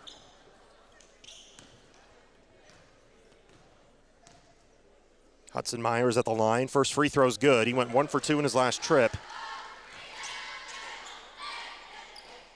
Hudson is just north of 50% shooting at the stripe on the year. He's got 5 points. He averages 6 a contest.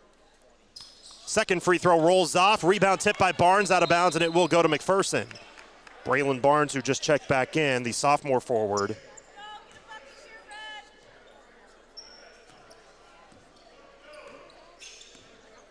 And now McPherson with the ball, looking to push up by 44. 2 minutes left, 67-23. Jet Pyle, handoff. Here comes Doyle with a stutter step move. Top of the circle, Doyle to Jet Pyle. High pass, Razak collects, sheds off a man, shoots and scores. A career high for Ian Razak, 17 points. 69-23, McPherson with the lead, 46-point lead. 95 seconds to go, third quarter. Hudson Myers steps up, now steps back on the right wing. Turning, bounce pass inside. Lazier gets bumped on the drive, so he'll shoot two. A foul called on Ashton Malm, and he's got 4. First foul's on Malm. That's his 4th. So 2 free throws for Cannon Lazier, 76% foul line shooter, which is the best free throw percentage on the team. He hits the first. He went 2 for 2 earlier. He's only got 3 points, all of which on free throws. A guy that averages 14 a contest, got a season-high 25 on Friday, but now just has 4 as he hits the second free throw, going 2 for 2.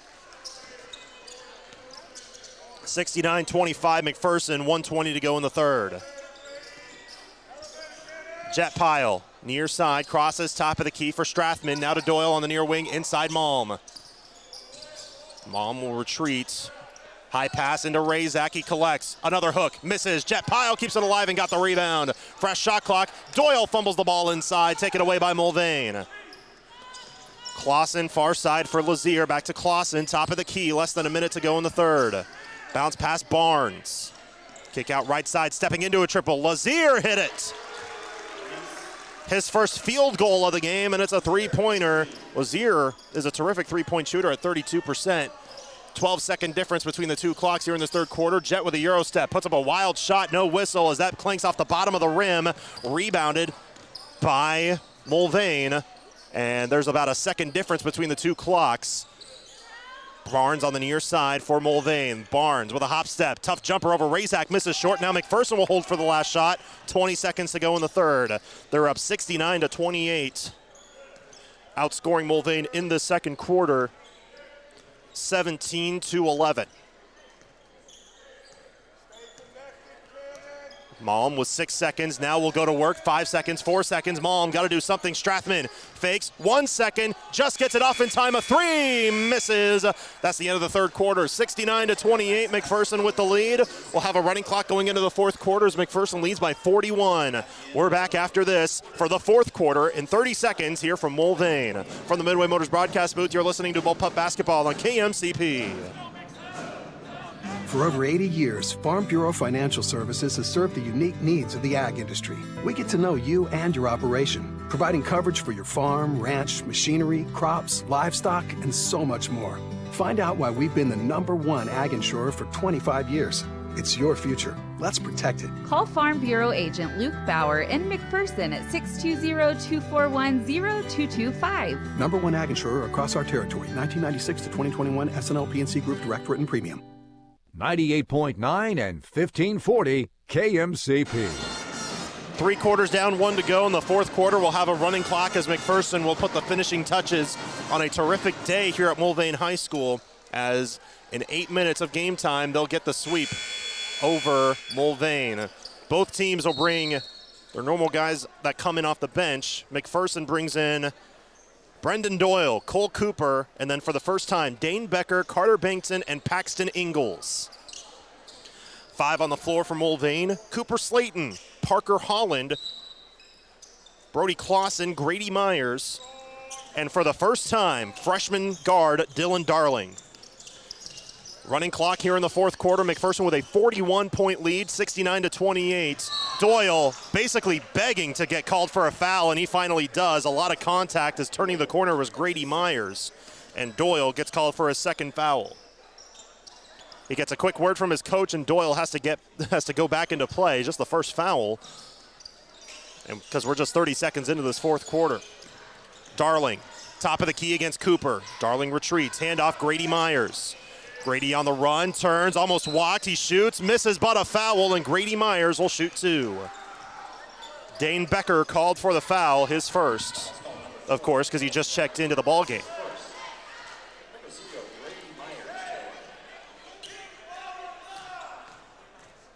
Two free throws for Grady Myers. His only points today are free throws. He misses the first. He's 9 of 13 on the year, including today. Again, running clock. And if you're unfamiliar, it will run on out-of-bounds plays, foul calls. It will only stop when there's a timeout, either for injury, an official timeout, or a coach's timeout.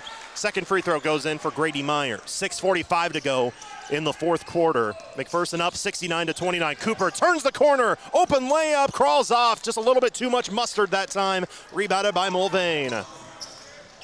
Grady Myers, top of the key for Slayton. 3 on senior day. He misses, though. Rebounded by Cole Cooper. Here come the Pups. Becker, near side, steps in. Doyle in the near corner. Turns. Floater. Well short, and he knew it. It's out of bounds. And to Mulvane. So now every Bullpup has touched the floor. But the 5 on the floor are the only Bullpups that have not scored today. See if that changes here in this fourth quarter. 6 minutes to go. Backdoor feed. It finds Harland. I don't know if that was the intended guy. Cooper pokes the ball loose, gets the steal. They don't have the numbers, but Cooper will drive, fake, shoot, miss. Becker couldn't keep it alive, and it's taken by Mulvane on the far side. Slayton gets a screen. What could have been a foul. Now reaching in is Becker. Poking it loose. It somehow finds Grady Myers. He misses a 3, and we'll have an over-the-back foul called on Mulvane. Parker Harland called for his first foul. 5:30 to go, 69-29. McPherson with the lead over Mulvane. If you're wondering what the most points McPherson has ever scored against Mulvane, it's 82. That came in 2013, 12 years ago. Right now they're at 69 points. Inside, Ingles fake, shoots. He missed it. Come on, rim. Rebounded by Mulvane. It just hung up there for 3 extra Mississippis and then crawled off. Darling spins in the low post, picks up his dribble. High pass far side. Slayton falls down. There'll be a foul called, I believe, on Carter Bankson. It will be. 3rd team foul already on McPherson, but we're at under 5 minutes to play. Now, there's been 3:15 played already in this quarter. There's only been 1 point scored between the two teams, which is a free throw by Mulvane. Slayton shuts me up as he hits a 3 right out of the gate off the inbound. Cooper Slayton for a 3 on senior day. That's a special moment for him. 69-32, McPherson with the lead. Cooper, bounce pass, Ingles, backdoor feed. Cooper lays it up and in. Cooper's first points of the game. Nice feed on a backdoor cut by Paxton Ingles in the low post. 71-32 McPherson, 4:15 to play. Clausen on the near side. Kick out far side, fumbling it out of bounds is Darling. It's going to go back to McPherson. And for the first time in this game, and the 7th time this senior, Quinn Wilt, this season I should say, Quinn Wilt will check in, 5'4" junior guard. This is his 8th career game he's played. He has not scored in his career, a 2-year career on the varsity squad, that being Quinn Wilt. Becker on the drive, stops, turns, Doyle, Cooper, far side Bankson with 3:40 remaining. Top of the key for Becker. And boy, there was a push on the high post on Grady Myers pushing Cole Cooper, and a foul called on Myers. His 2nd team foul number 2, 3.5 minutes left. Becker to throw it into the backcourt, he does to Cooper. Cooper will cross midcourt with a screen from Ingles. Backdoor feed, Ingles. He had Becker, but he couldn't find him. Now he finds him. Inside layup, misses, but a foul, and Dane Becker will shoot 2. Becker's first chance to get points today. Grady Myers called for his 3rd foul. 3 minutes to go and ticking. It will continue to run on the running clock. Becker, who kind of embraced a role as a star running back in football this year. He hits the first free throw for just his 5th point on the year. You know, if you remember back in the football season, they kind of had to play with their backups as their 2 starters from last year had gone down due to injury. Becker really rose to the occasion during football season. He had a terrific year. He hits the 2nd free throw to go 2 for 2. We'll have a reach-in foul called on Carter Bankson, his first team foul number 4. Correction, his 2nd. And it's 2:25 to go in the 4th quarter, but McPherson with a 73-32 lead over Mulvane. Bankson's 2nd foul, team foul number 4. Next one puts Mulvane in the bonus. 2:15 remaining, a deep pass into the backcourt. Clausen controlling it with a fresh shot clock. Near side, Wilt with it. Top of the key with a bounce pass. Far end, handoff, Darling. Near elbow, looking for help, cross-court feed. Grady Myers, right wing. Myers kick into the corner, Darling for 3. Misses short, rebounded by Bankson. McPherson keeps, 1:48 to go in the game, up by 41. Dane Becker on the left wing gets a screen from Ingles. Becker steps up, fakes, now inside Ingles on the baseline, needs help, out to Doyle. Doyle spins, fires from the baseline. He got it, that's a tough shot. And the senior Brendan Doyle got it to go. Brody Seidel up on the baseline, could not believe that that went in. Inside, Darling lays it up and in, his first points of the game. 75-34 McPherson, 1:15 remaining. So now Ingles and Bankson, the only 2 Bullpups that have not scored today. Cooper bounce pass, Bankson top of the key. Near side, Doyle turns the corner. On the run, tough layup, misses short, rebounded by Mulvane, and then Doyle gets caught up, and a foul will be called on Doyle. And then getting up with a little interesting move, that being Harlan, kind of faked like he was going to throw the ball to him. 3rd foul on Doyle, and that puts Mulvane in the bonus. 40 seconds left, it will continue to tick, so we'll see if these free throws will pretty much just end the game, but it will be the largest margin of victory for McPherson ever over Mulvane. Their previous is 36. They currently lead by 40 as the first free throw goes in for Parker Harlan, his first point of the game. 75-35 with 20 seconds left. Second free throw is good. 75-36, but McPherson, shot clock off, 14 seconds. Coach Kinnaman will tell them to just dribble the ball to end the game. You talk about turning it around after a tough day yesterday. How about a 39-point victory on the road, their final road game of the year, and McPherson gets the win. Final score, McPherson 75, Mulvane 36. The Bullpup Locker Room Show is coming up next from the Midway Motors broadcast booth. You're listening to Bullpup Basketball on KMCP. Coverage of Bullpup Basketball continues next with the Bullpup Locker Room Show. Stay tuned as we name tonight's play and player of the game.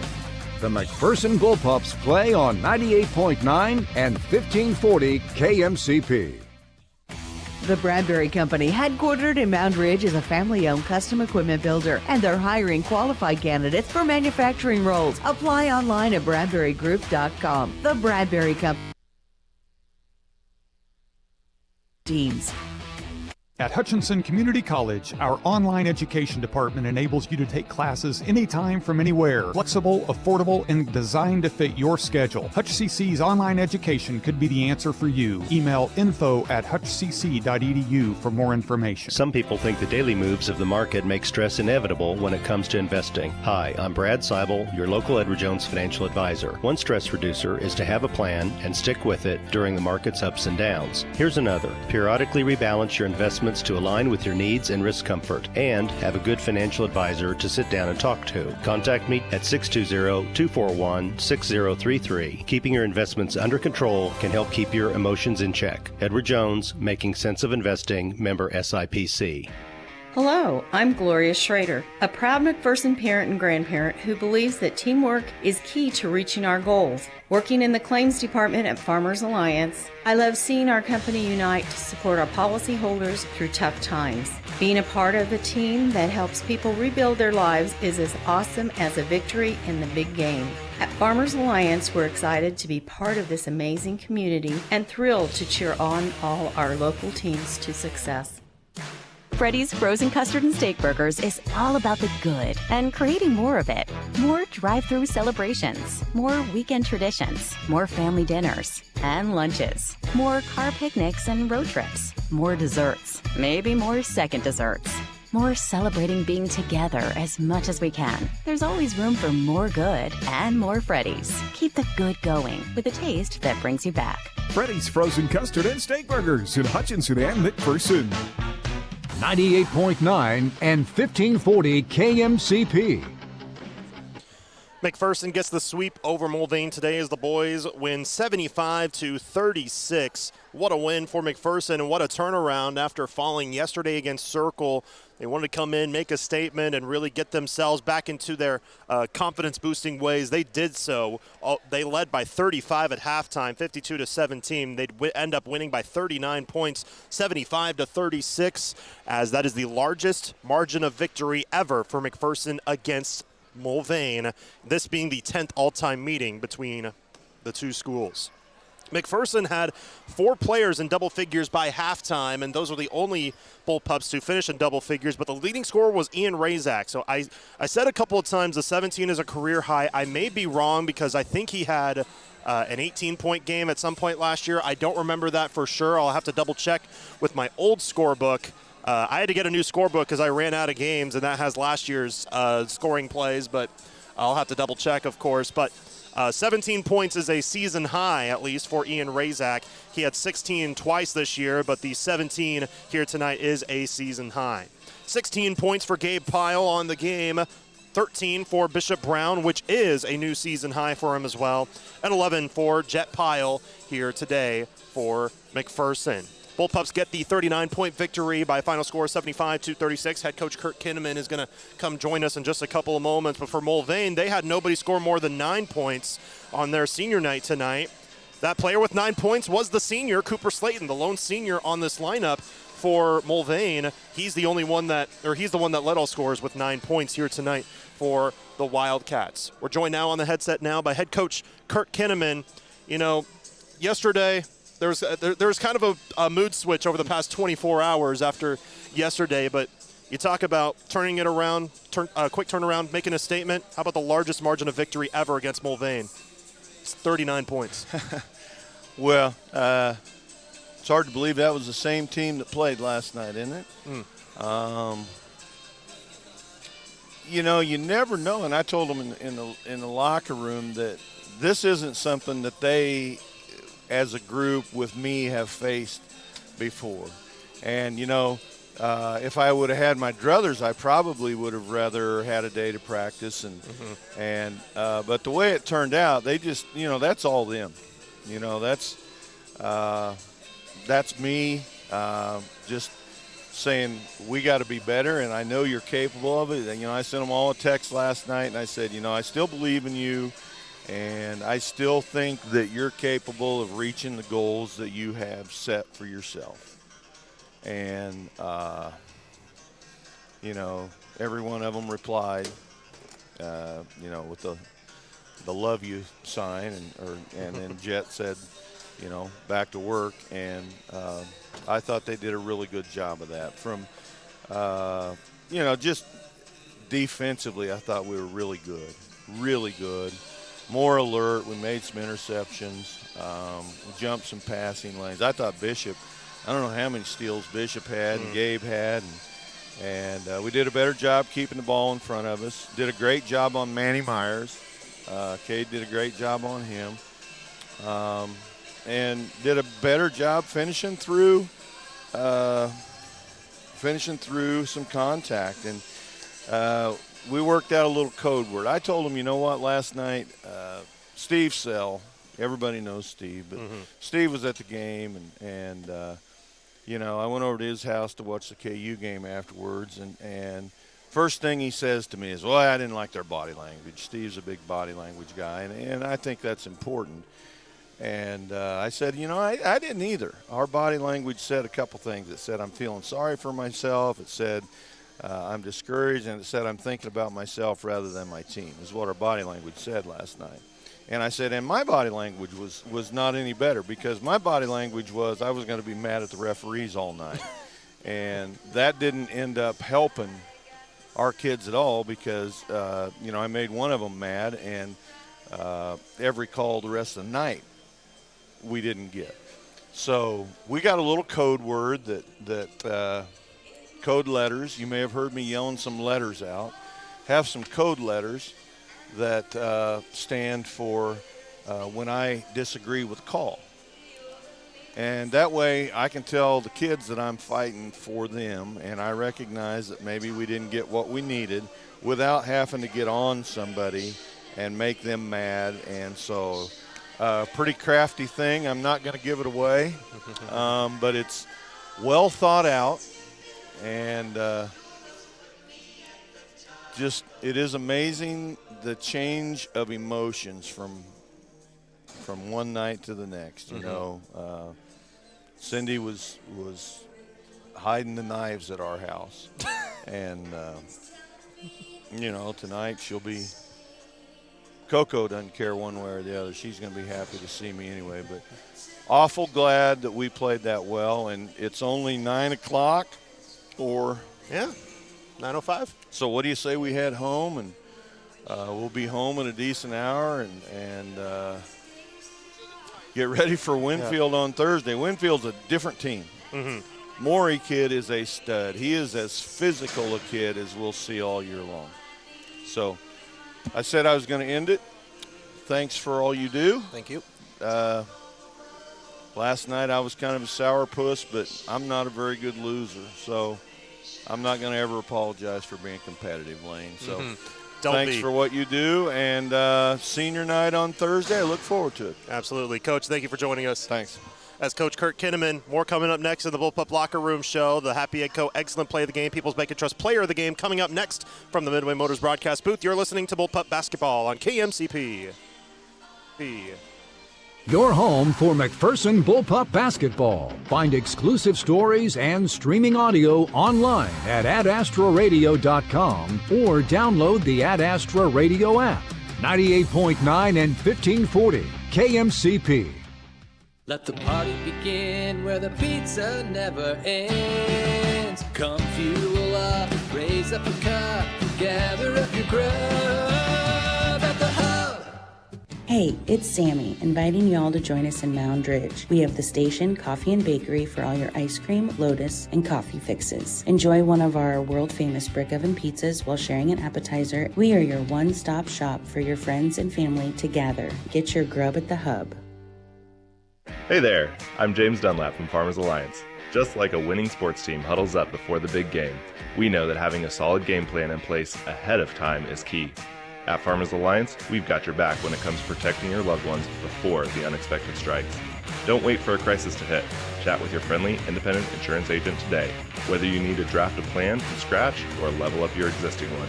Our Farmers Alliance team is here to prepare you for life's curveballs. Don't hesitate. Get in touch with your Farmers Alliance agent now. The experienced team at Pyle Law is located at 705 West Kansas Avenue in McPherson and is ready to assist you with every aspect of your personal injury case. Tom and his staff have over 25 years of experience and work diligently to fight for the compensation you deserve. If you've been hurt at work or in a car or motorcycle wreck, call 620-241-9000 for a free consultation today. Evening and weekend appointments are available. Visit pylelaw.legal to find more information and rest assured you're moving in the right direction. Buy one iPhone 16 Pro Max and get one on Nextech Wireless. iPhone 16 Pro Max is powered by the A18 Pro chip and built for Apple Intelligence. Now available in 4 stunning finishes: black titanium, white titanium, natural titanium, and desert titanium. Which iPhone 16 Pro Max color will you choose? Stop by a location near you to take advantage of this amazing deal today. Nextech Wireless, connecting Kansans. 98.9 and 1540 KMCP. Welcome back for the final time here at Mulvane High School as the Bullpups get the victory 75-36 on the boys' side. Earlier today, the girls won by a final score of 28-26 in a clutch come-from-behind fashion, so they were able to sweep Mulvane here today on their final road games of the season. Before we go, we'd like to thank our sponsors for helping us out all season long. Those include Nextech Wireless. Stream today's broadcast with the Ad Astra Radio app powered by Nextech Wireless. Pyle Law, if you've been injured at work or in a motor vehicle accident, call Pyle Law at 241-9000. And Scooters Coffee. Nominate your mom for a chance to win a Scooters Coffee gift card on the free Ad Astra Radio app. Scooters Coffee, be amazing.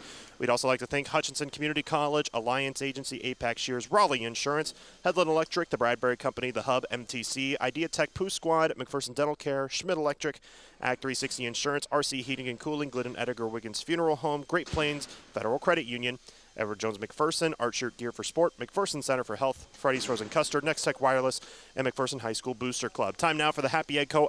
Excellent play of the game. There were a lot of terrific plays by McPherson, but if there's one that I can think of, they really started out. They set the tone super duper early. I got to say that setting the tone early, being up by about, I think it was 20-0. I don't remember off the top of my dome, but deep rip and run by a couple of key guys, especially Gabe Pyle. He took one for a dunk on the other end. I got to say, you know what? I'm going to give it to his block turning into a layup the other direction because that block was nasty by Gabe Pyle. He turned it into 2 points the other way. That's the Happy Egg Co. Excellent play of the game. Visit happyeggfarms.com to learn how you can help feed America. The People's Bank and Trust player of the game, though, is going to go to Ian Razak. He finished with a season-high 17 points, a plethora of rebounds, too. The dude was killer in the low post, so he is the People's Bank and Trust player of the game. People's Bank and Trust in Inman, Lindsborg, and McPherson since 1898, community banking at its best. That's going to do it for us here at Mulvane High School. We thank you for joining us here on this Tuesday night. The Bullpups have one more game this regular season on Thursday. They will host Winfield for senior night before we get to sub-state play. We'll have that game for you right here on KMCP. But until then, for studio engineer Sherry Bruce, for live stream coordinator Mitchell Bruce, this is Lane Gillespie saying thank you for tuning in here tonight. Hope you have a good rest of your night, and we will see you on Thursday right here on 98.9 and 1540 KMCP. At Midway Motors, we are here for you for every mile of life. Whether you're shopping